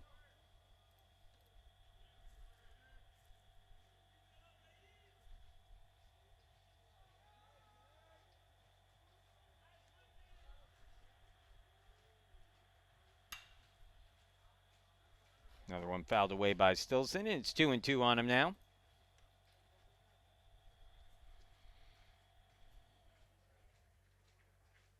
Tyler a little bit more, I think, at ease at the plate today, and I think some of it has to do with the weight of playing shortstop being lifted from his shoulders. That's down low for a ball. 3-2. But, you know, Stilson, who played the first 2 games down here at short before Arterburn took over, had some issues throwing the ball across the diamond, and very commendable how he has reacted and what he's done since then. It's very easy to sit back and pout and let that affect your game. Stilson grounds that one through the hole, and he's got his 5th of the day, 3rd of the game.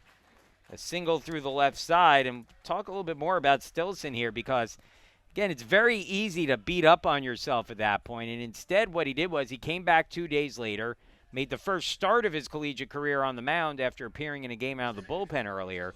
Strikes out 10 in the start, gets his first collegiate win, and then comes back today and has 5 hits now in 2 games. I mean, that is resilience from the young man at first base right now. Stilson will take his lead. Harris, the batter at the plate. Speaking of resilience, Harris back in the lineup today and has a pair of hits. Drove in a run with a ball that bounced off the first base bag his last time up. And he takes the first pitch ball there, 1-0.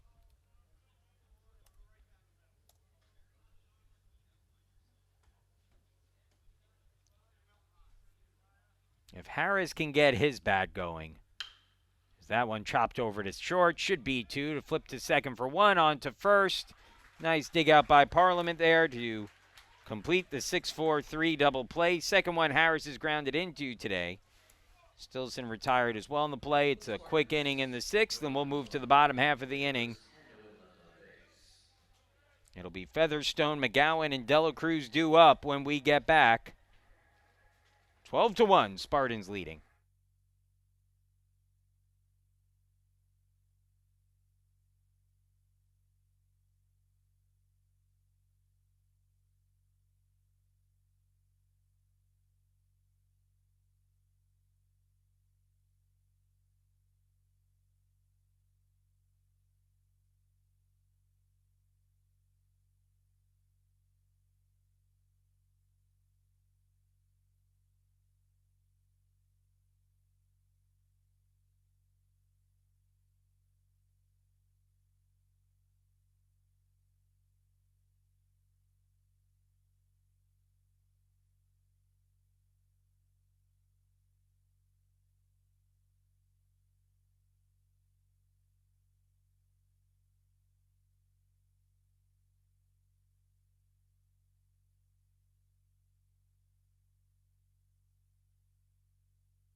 Zach Barnes, after a quick fifth inning, back out here in the sixth with a big lead to work with. 12-1 the score. The Spartans leading. Featherstone, McGowan, and Dela Cruz due up this inning.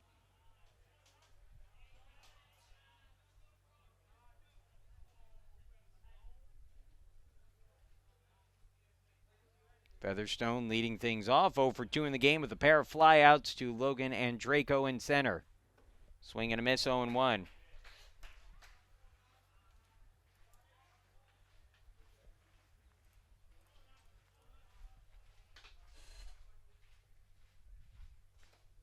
Skips one in the dirt, 1-1.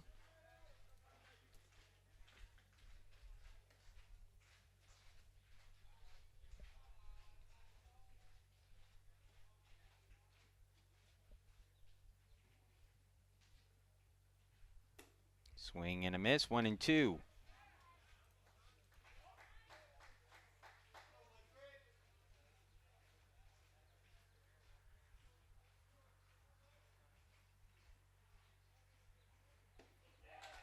And swing and a miss, strike 3. So Barnes gets the strikeout of Featherstone for the first out of the sixth. And there's one gone here. Trey McGowan, 0 for 2 in the game, will now be the batter.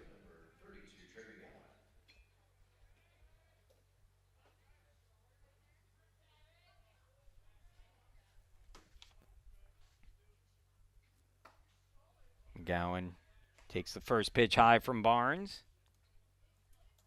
Even though he only went 4 innings, it was a scheduled 4 for Jackson Brewer, so he is in line for the win here today. Would be his second of the season if the Spartans hold on.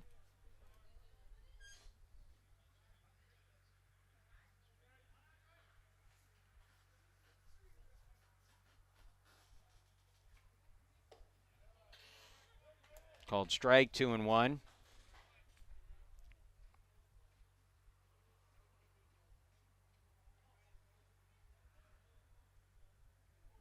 Hard hit ball, first base. Glove saved by Camphausen, flipped to the pitcher covering Barnes. And that'll go as an infield hit. Ball smoked down the line. Camphausen did all he could to just knock that one down, and so that'll be the first hit allowed by Barnes today. 5th hit overall for Oswego. On a ball absolutely smoked by McGowan down that line. Again, great job by Camphausen, who got a glove on it. It ricocheted to Harris, and the Spartans almost ended up with a play at first base.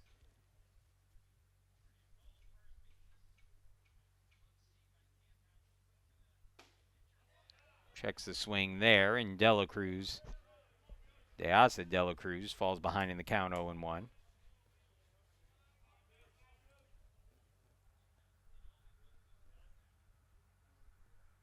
Now the 0-1.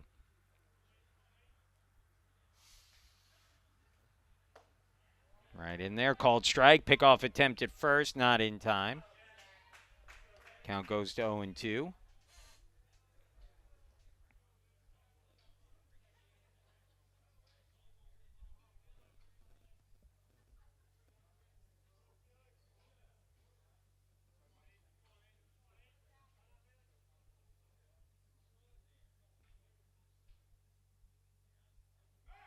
Pickoff attempt almost got him.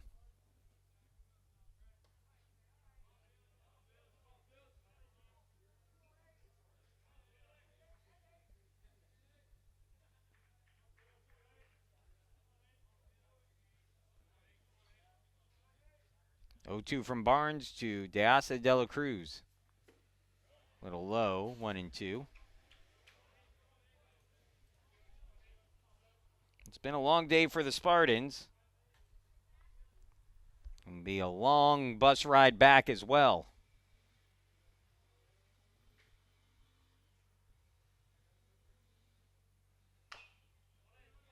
Ground ball, it will go foul. Good job by Anderson to let it roll. No play to be had on that one.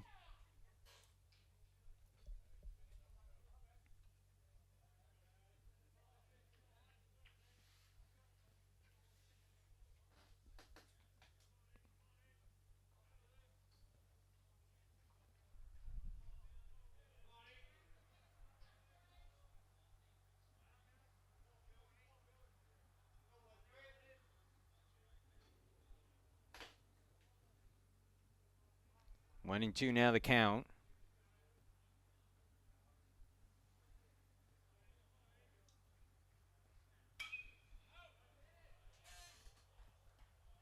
And that one fouled away.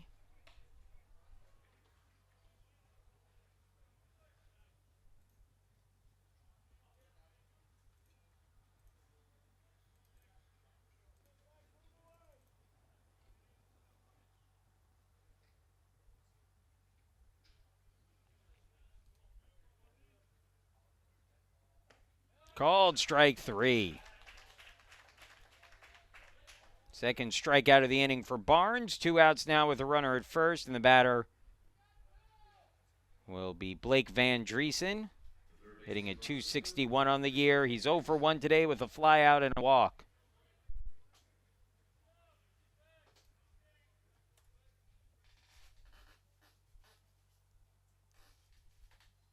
First pitch. Swung on, grounded, softly towards third. Powers charges, throws on the run, and Camphausen has it. And that will end the inning. So the Spartans leading 12-1. We'll head to the 7th when we come back.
Nate Arterburn set to lead things off. Sharma still on the mound for Oswego after facing the minimum last inning with the help of a double play.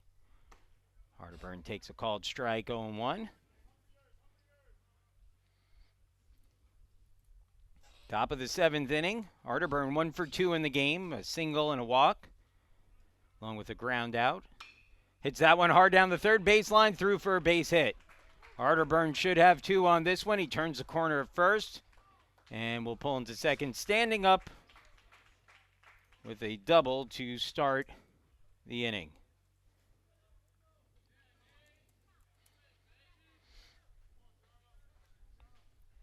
So the leadoff man on for the Spartans, and Logan Andraco will now step to the plate. Andraco 1 for 3 in the game, had 2 RBIs during that 5th inning. One on a double. That actually tied the game, I believe. The other came on a sacrifice fly. That one a little high.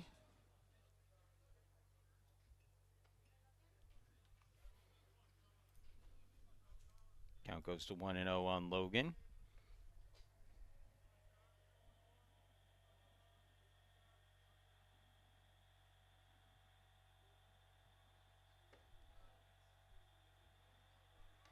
Low again, 2-0.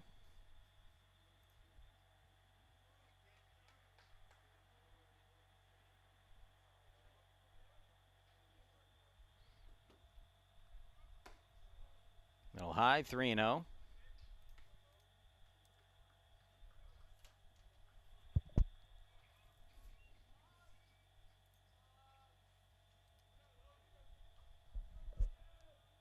3-0 pitch.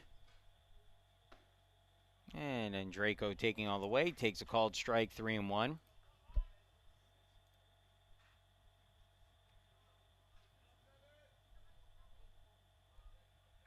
Arterburn, the runner at second. The pitch, down and out, ball 4. So Andraco draws the walk. First and second now with nobody out, and that will bring Jack Anderson to the plate. For the Spartans, the catcher, number 5, Jack Anderson. Anderson 2 for 4 in the game with a single and a double.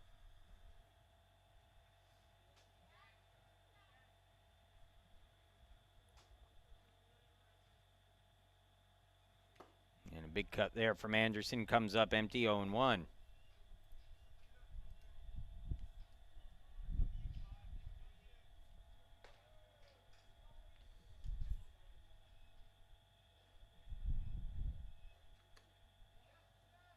And that one down low gets away from the catcher.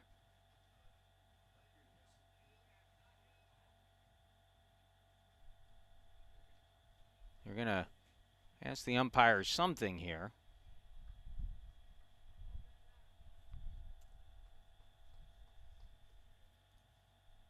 I'm not sure what. Either way, the wild pitch moves up both runners.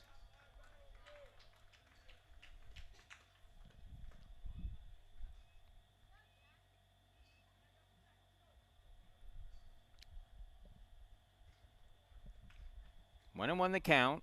Nobody out. 2 in scoring position for Jack Anderson. Here's the 1-1 pitch. Called strike, 1-2. 7th inning of the game, 12-1 Spartans. The Spartans scored all 12 of their runs during the 5th inning. 15 hits now in the game, one shy of their season high set yesterday against Oswego. Little low, 2-2.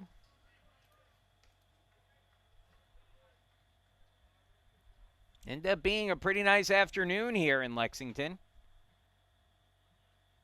Then a pretty nasty rainstorm blew through, starting at about 12:10 or so, 12:15.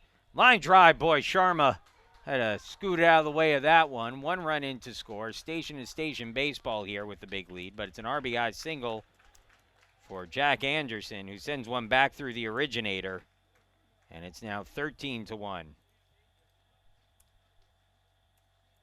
Sharma is lucky he got out of the way of that one. Anderson absolutely scorched it off the bat. The Spartans' third baseman, number 12, James Powers.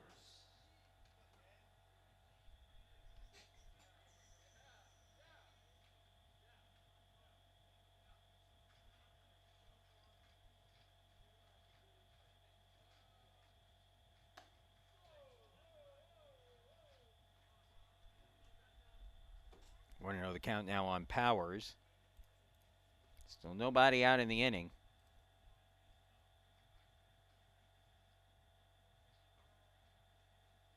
Powers 3 for 3 in the game so far. And a slow walk to the mound here.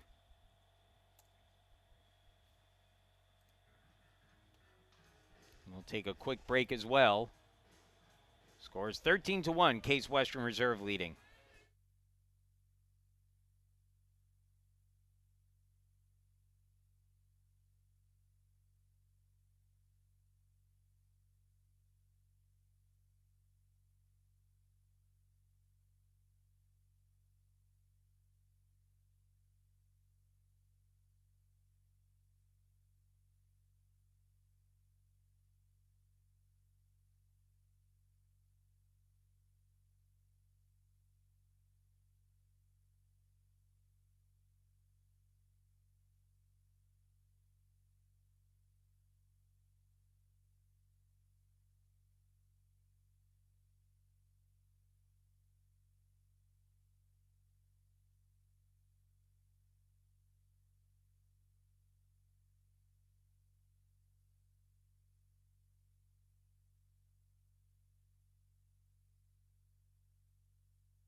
We're back with the Spartans leading 13-1 currently. 12-run lead for Case Western Reserve. Powers at the plate with runners on the corners and nobody out. A 1-0 pitch on the way to James Powers. And that's down low for a ball. 2-0. Powers average now up to 333 with the 3-for-3 performance thus far today. And began the day at 298. 2-0. Swings and fouls that one back. 2-1.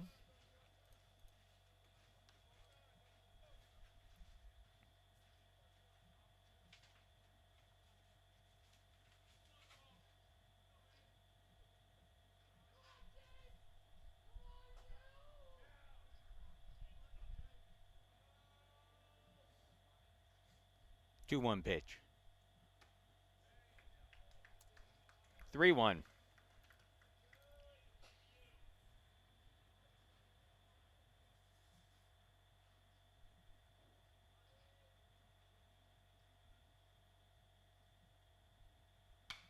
And popped up, foul territory towards the stands, and will get out of play. So the count full now on Powers, 3-2.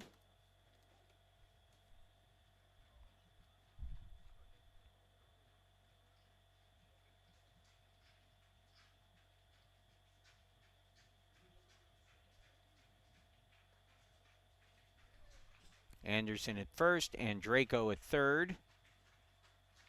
Timeout called by the catcher. It will be duly noted by the home plate umpire.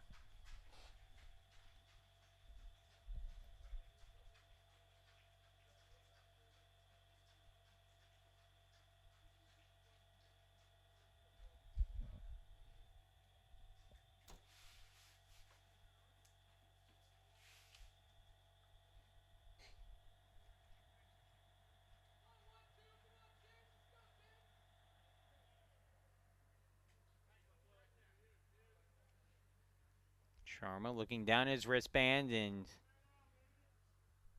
I think they're going to issue a. What are they going to do there? Umpire came out and said something.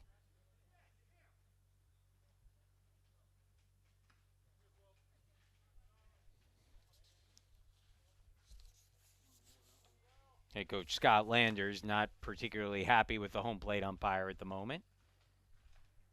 As Powers fouls another one off. 3-2 still.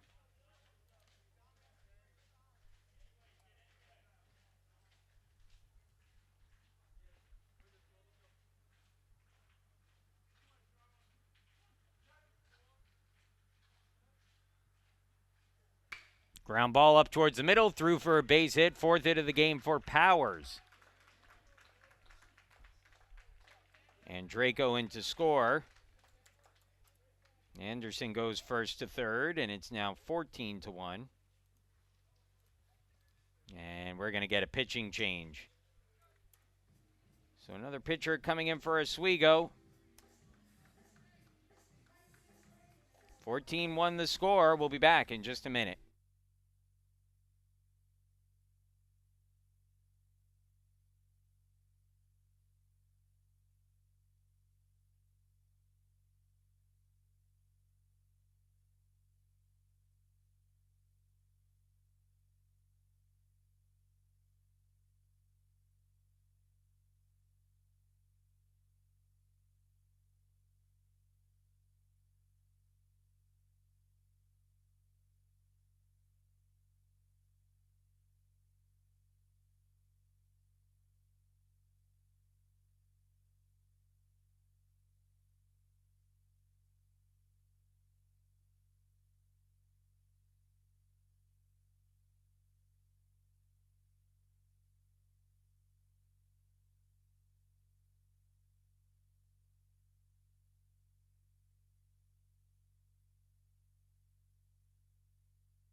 The Spartans are leading now 14-1. Still nobody out in the inning, and the new pitcher on the mound will be Sean Clifford.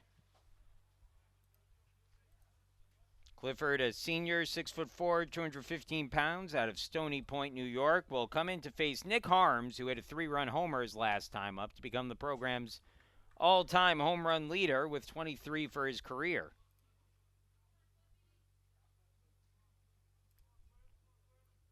This is his third appearance of the year. He has an ERA of 19.29. Called strike brings the count to 1-1. In 2 1/3 innings this season, Clifford has allowed 6 runs, 5 of them earned on 6 hits, 3 walks, and a strikeout. 2-1 the count now.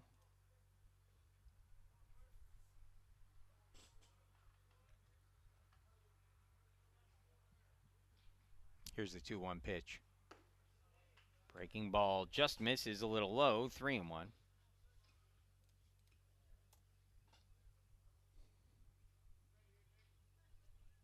Runners on the corners here for Harms. And he takes ball 4 up high. And that will load the bases up. The first 5 batters of the inning have now reached for the Spartans, and that'll bring Dane Camphausen to the plate. The first baseman for Case Western Reserve, number 48,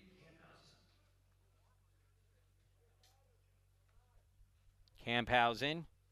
1 for 4 in the game. He struck out twice in the 5th inning. Was responsible for 2 of the 3 Spartan outs in that 5th inning. So 1-0 count on him as he takes the first pitch down low.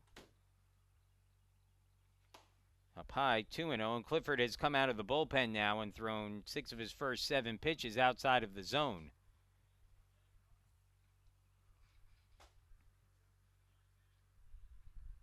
The 2-0. And that's in there for a called strike, 2-1.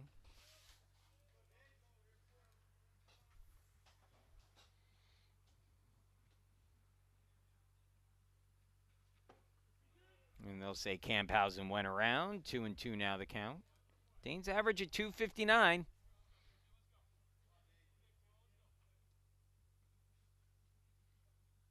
He awaits the 2-2 and sprays it foul and off the netting. 2-2 still.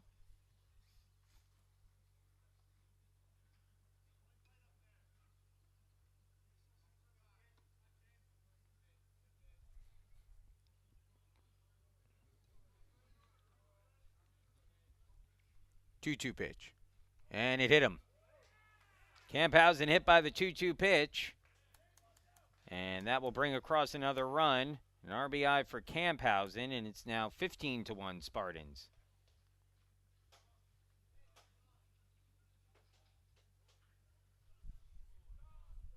Franco Alonso now the batter. Alonso hitting at 253. Pardon me, 353 on the season. Shorted him 100 points there. 0 for 3 in the game today, as that one barely misses for ball 1, 1-0.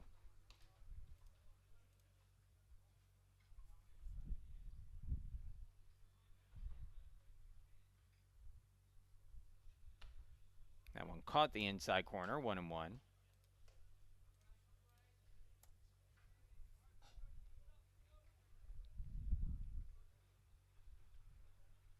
Swing and a miss. Alonso took a big cut at that one and comes up empty, 1-2.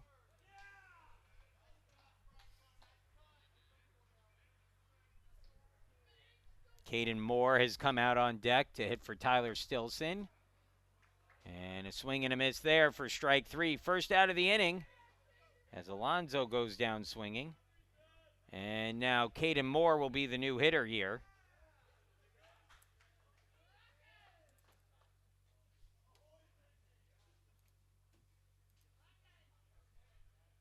So Caden Moore pinch hitting in the designated hitter spot for Stilson, who's had a nice day. This will be the first at bat of the year for Moore, who went 1 for 5 last year for the Spartans in his first year on the team. Hitting here with the bases loaded. First pitch. Misses down low, 1-0.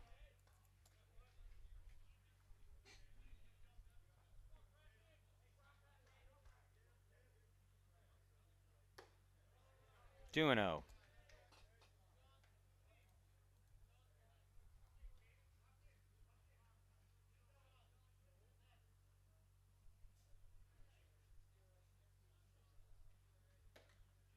Called strike, 2-1.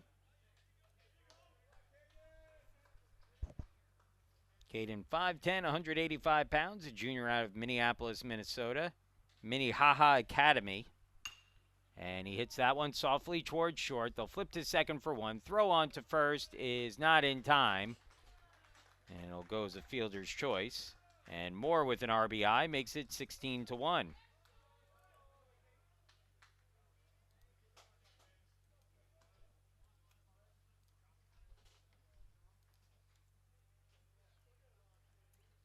Camphausen out on the play.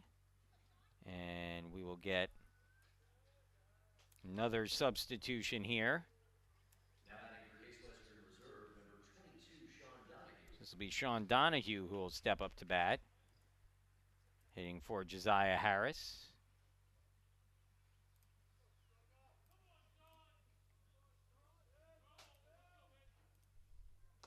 Sean takes the first pitch for a strike, 0-1.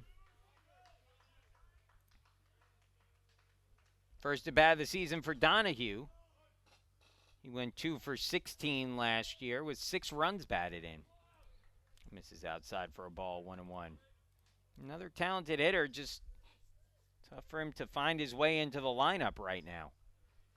See if he can make the most of this opportunity with runners on the corners. He hits that pitch in the air, foul and out of play. Counts 1-2.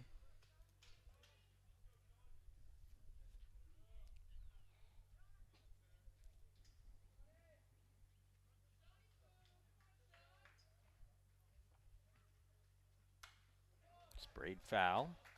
Count stays at 1-2. Not sure if Donahue will stay in the game here. He's not a second baseman. Can play third, so one of the options might be to move. So that one misses down low, 2-2. One of the options might be to move Powers potentially to second base and then put Donahue in at third. 2-2. Little outside, full count, 3-2. So Moore will get the early start from first base with a 3-2 count and 2 away.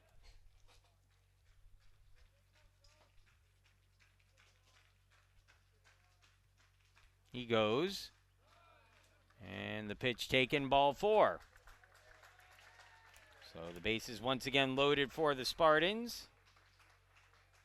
And Nate Arterburn will be the hitter.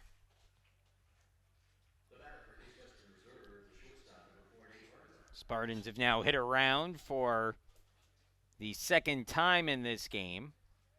4 runs across here so far in the inning. They lead 16-1. Arterburn doubled to start the inning and hits that one back up through the middle, and that'll be a base hit, and a few more runs will come across. Harms scores from third. The throw to the plate takes a hop, and Moore will score. It's a 2 RBI single for Arterburn. And the Spartans now lead 18-1.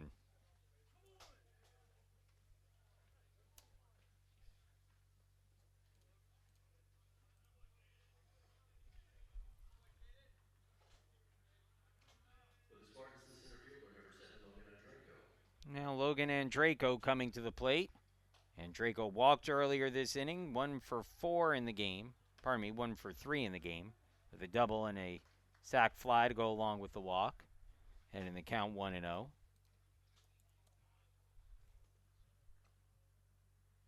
Two and 0.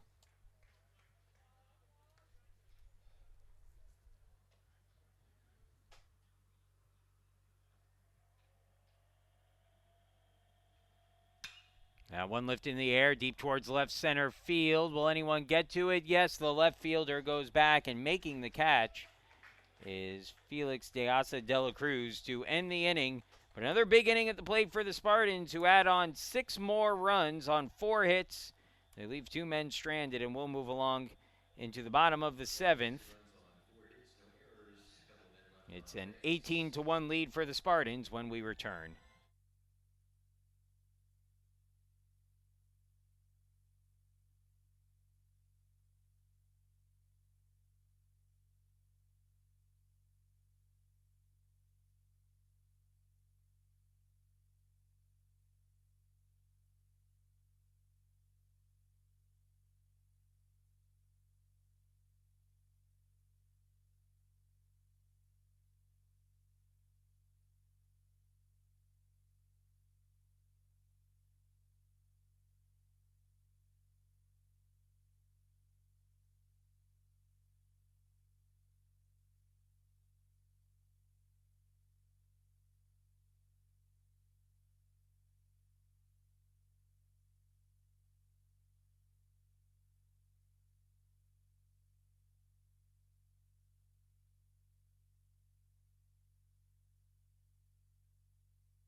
Defensive changes behind Barnes, who begins his third inning of work with the ball hit to center field. That's one of the defensive changes. Jack Anderson, who glances back and makes the catch for the first out of the inning.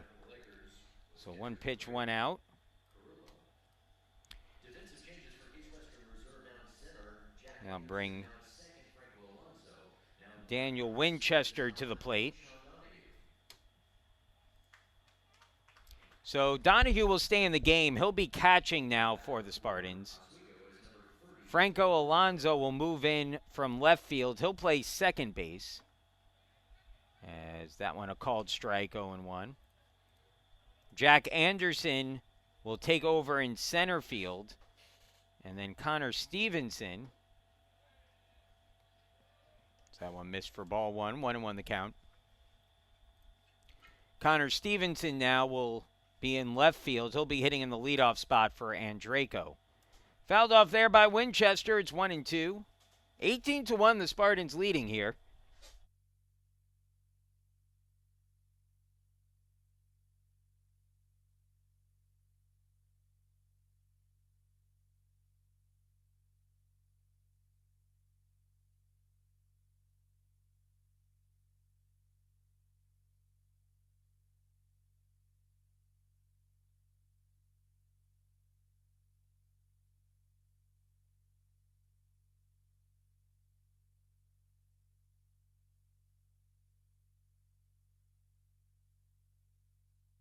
It's actually new batter at the plate. Rosenberg will be at the plate. And he swings and grounds this one to short. Arterburn with it.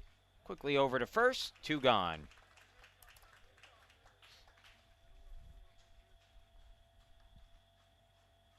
And the batter now due up is Jelani Hammer, but I think we'll have a pinch hitter here, and indeed we will. This will be Brian Brzozowski, who will hit for Hammer. The batter for Oswego, number 24, Brian Brzozowski.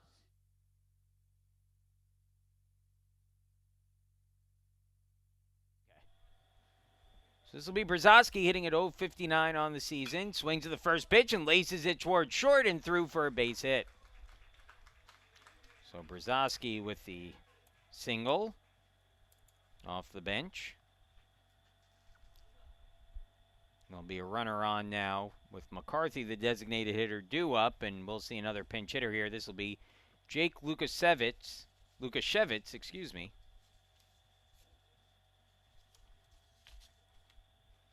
Well, both teams Number 33, Jake Lukashevitz.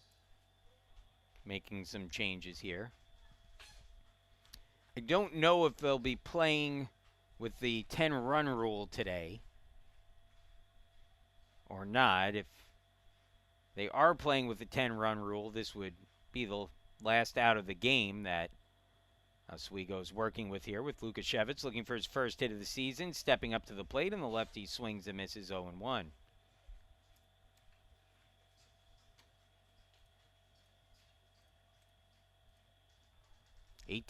The Spartans leading. We're in the bottom of the 7th inning. Final game from Lexington for Case Western Reserve. A swing and a miss, 0-2.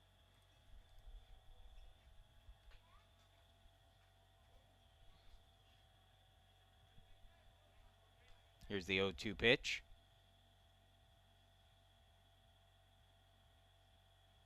Misses outside, 1-2.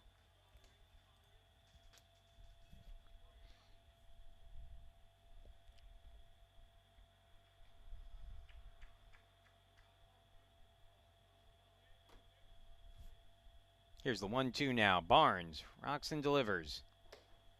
And a little outside. Good job by Donahue there to try to frame that on the outside corner.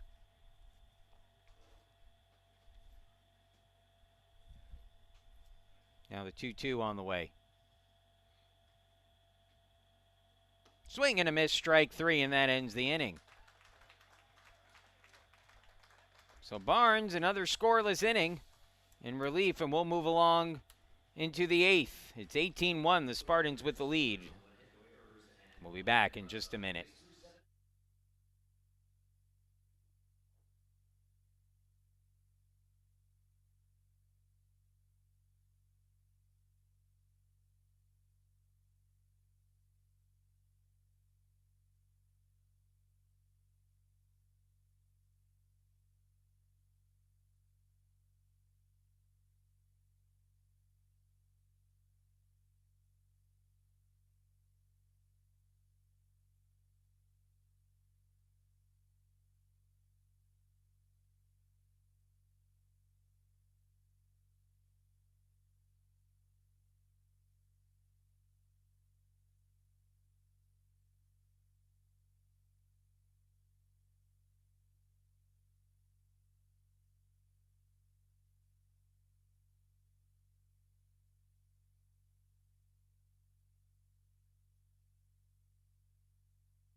Welcome back once again. Is Case Western Reserve University now leading 19-1 after Jack Anderson led the inning off with a solo home run.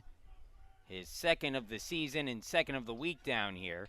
Since then, James Powers grounded out to short, a fly out to center field for Tommy Moonen as that one misses inside, and Tim Demetrius, who drew a walk with 2 outs, now moves up to second base. The batter at the plate is Grant Price, and he's now ahead in the count 1-0. Apologies for the delay. The entire infield change for Oswego State, the entire fielding lineup change, so we'll get you caught up on that here. It'll be Myers at third, Brzozowski in center field. It's a called strike, makes it 1-1. Levine at first base, Haglund in right field. Sander is in left field. Van Driesen moves from third to short, and the new catcher is Silverman. And I think that catches up on everything except the pitcher, who is James Lindsley, who is actually number 42 but wearing number 29 today. And I think I got it all. Not going to let us get out of Lexington easy, are they, today? Swing and a miss, and it's 2-2.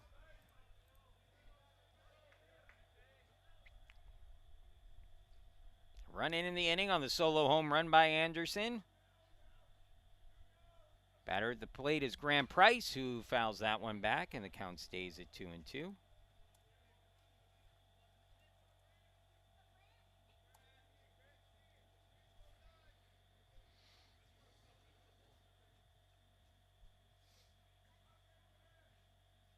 Caden Moore waiting out on deck, hoping to get his second at bat of the game. 2-2 the count on Price. Here's the pitch. And he hits that one in the air, dropping quickly, but over and back to get it is the second baseman. Someone playing second base at this point for Oswego State makes the catch. And the inning is over. So the Spartans score a run on Anderson's solo home run, and we'll move along into the bottom of the 8th. Spartans leading 19-1.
Welcome back once again. It's Case Western Reserve leading 19-1. Tim Demetrius will stay in the game and play first. Grant Price will stay in the game at second. Tommy Moonen stays in the game, and he's out in right. Rest of the defensive lineup the same as last inning. Except for the new pitcher on the mound, that is Kyle Geerding. And Geerding will take the hill. His second appearance of the week, a rocky start earlier in the week, and now he'll see if he can build a little bit of confidence here late in a game that the Spartans have in control. Geerding's ERA at 11.45 for the year through 3 starts. 0-2 on the year. And starts off the batter at the plate. That is Jacob Levine, who takes the called strike, 0-1. The 0-1 pitch, fouled off, 0-2.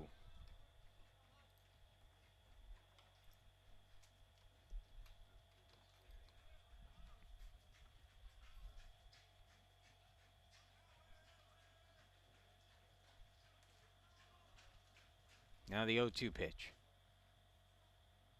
Outside, ball 1, 1-2.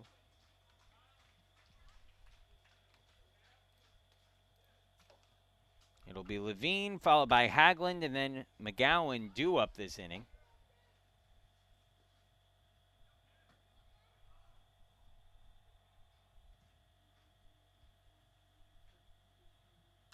Swung on, fouled off, and the count stays at 1-2.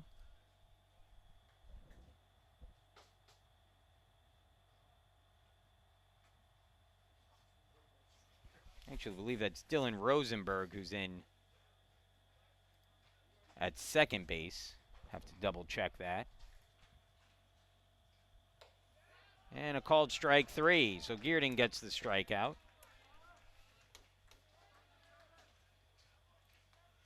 And there's one gone.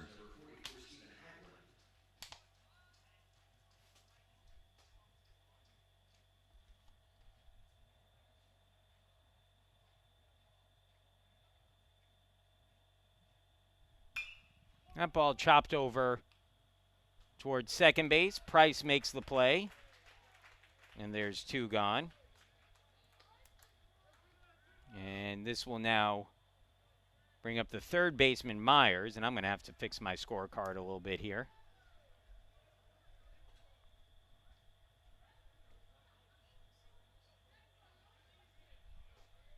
So Myers will be the batter after coming into play third last inning.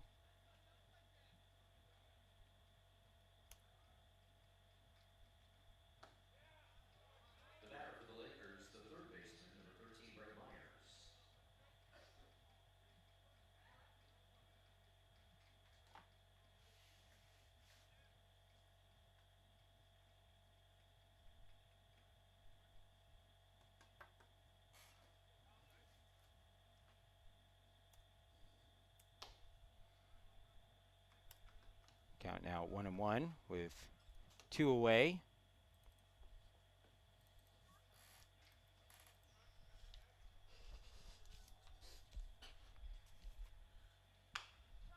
And that one gloved by Geerding.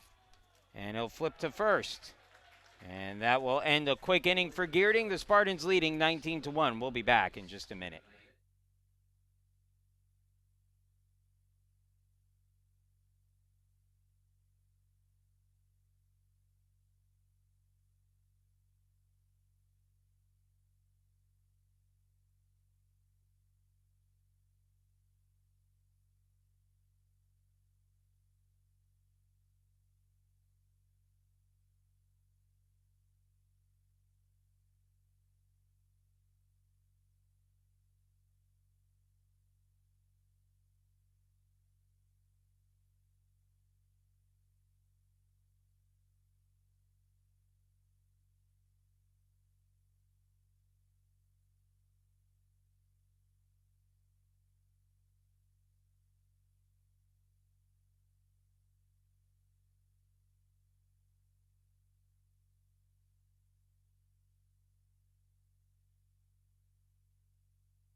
Gaten Moore will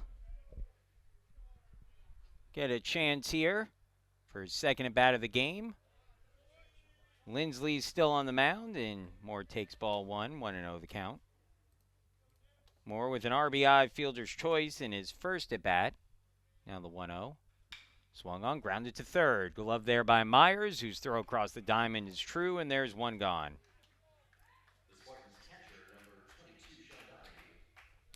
I'll bring Donahue to the plate. Donahue drew a walk in his first plate appearance back in the 7th inning. One out here in the 9th. Spartans on top by 18.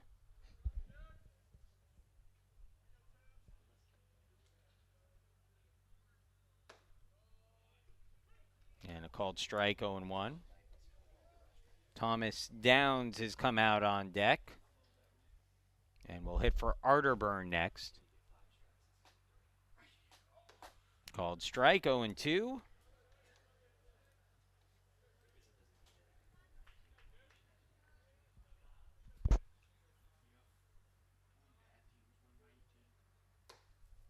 One and two.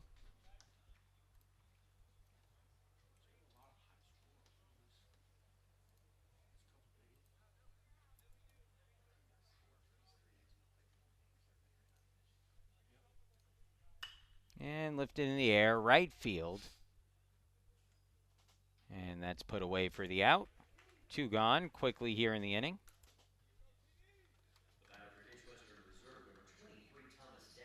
And Thomas Downs will now get a shot. Pinch hitting here for Nate Arterburn.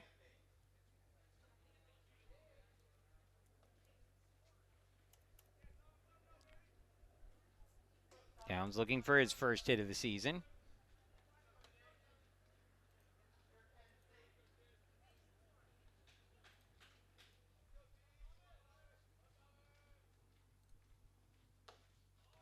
Called strike, 0-1.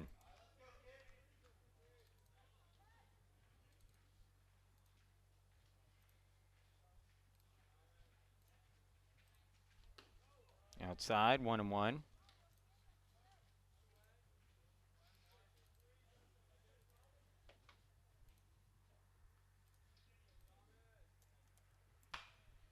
And hits that softly to third. Myers bobbles, still has time, throws to first, and it's a 1-2-3 inning. And we'll move to the bottom of the 9th. It'll be 19-1. Oswego coming to bat for the last time when we come back.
Emil Sanders set to lead the inning off for the Lakers. Thomas Downs stays in the game and will play third base. Powers moves from third to short. Kyle Geerding trying to close this one out on the mound. 20 hits today for the Spartans. 19 runs, both season highs.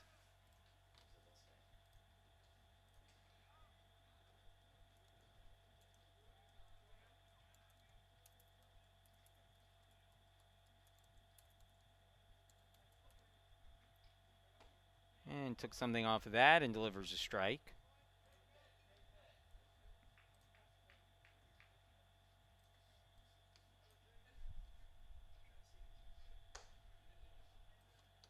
And a ball there. 3-1. Pardon me, 2-2. It is 3-1, sorry. And popped up. In the infield, Geerding wants it. Called off by Demetris, who puts it away for the out, one gone. Sander retired. That'll bring, it should be Van Driesen to the plate, but we may be getting another pinch hitter here. Let's see. And we will. So this will be Colin Williams who will step up.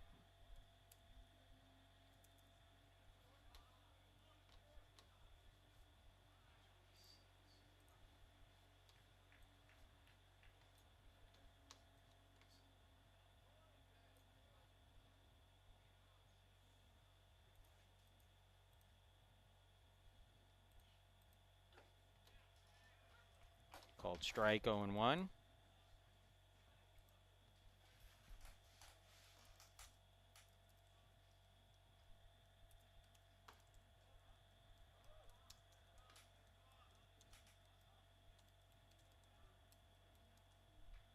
One and one now the count on Williams.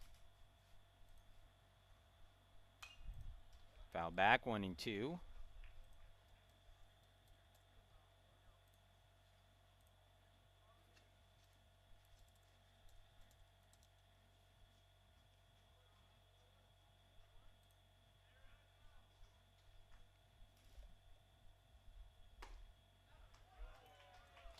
And swing and a miss, strike 3. For the Lakers, the catcher, number 26, is Silverman.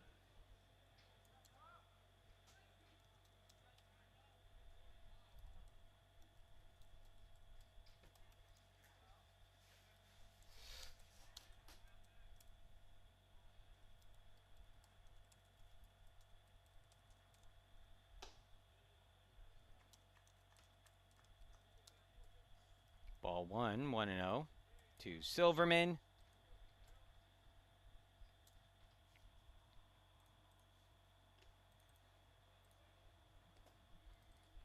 And now goes to 2-0.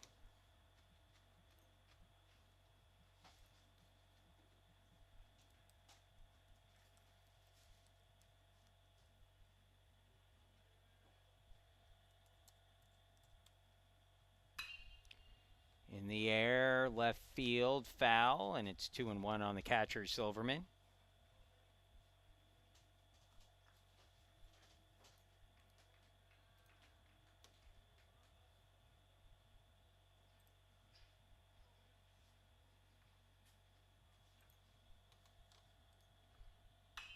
Line drive, foul, 2-2. And the Spartans a strike away from leaving Lexington with a win. 2 outs, bottom of the ninth, 19-1, the Spartans leading. 2-2 pitch from Geerding. Little low, ball 3, full count, 3-2.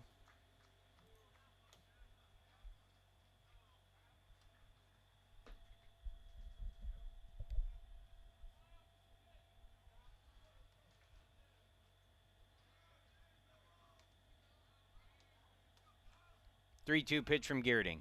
Silverman awaits. Swing and a miss, strike 3, and that'll do it.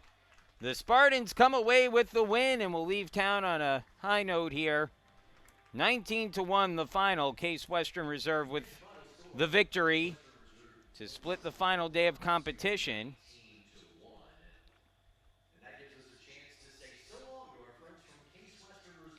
So the Spartans with a 4-3 showing here. In Lexington, they improved to 9-5 overall. Oswego drops to 3-6. Winning pitcher is Jackson Brewer. He's now 2-0 on the year, no save in the game. The losing pitcher is Jonas Shearer. He drops to 0-2. The game lasted 2 hours and 58 minutes, and attendance here was 172 for today's game. Want to thank everyone for joining us throughout the week. The Spartans will be back in action on Monday. That game will be back at home at the Knob against Grove City College. Thank you to everyone here at Lexington County Baseball Stadium, all the staff for helping out. It's been a great week for Case Western Reserve. Always a fun time when we come down here. We'll see you back here next year. In the meantime, the Spartans will head home with a win. 19-1 the final. Take care, everyone. Have a great evening.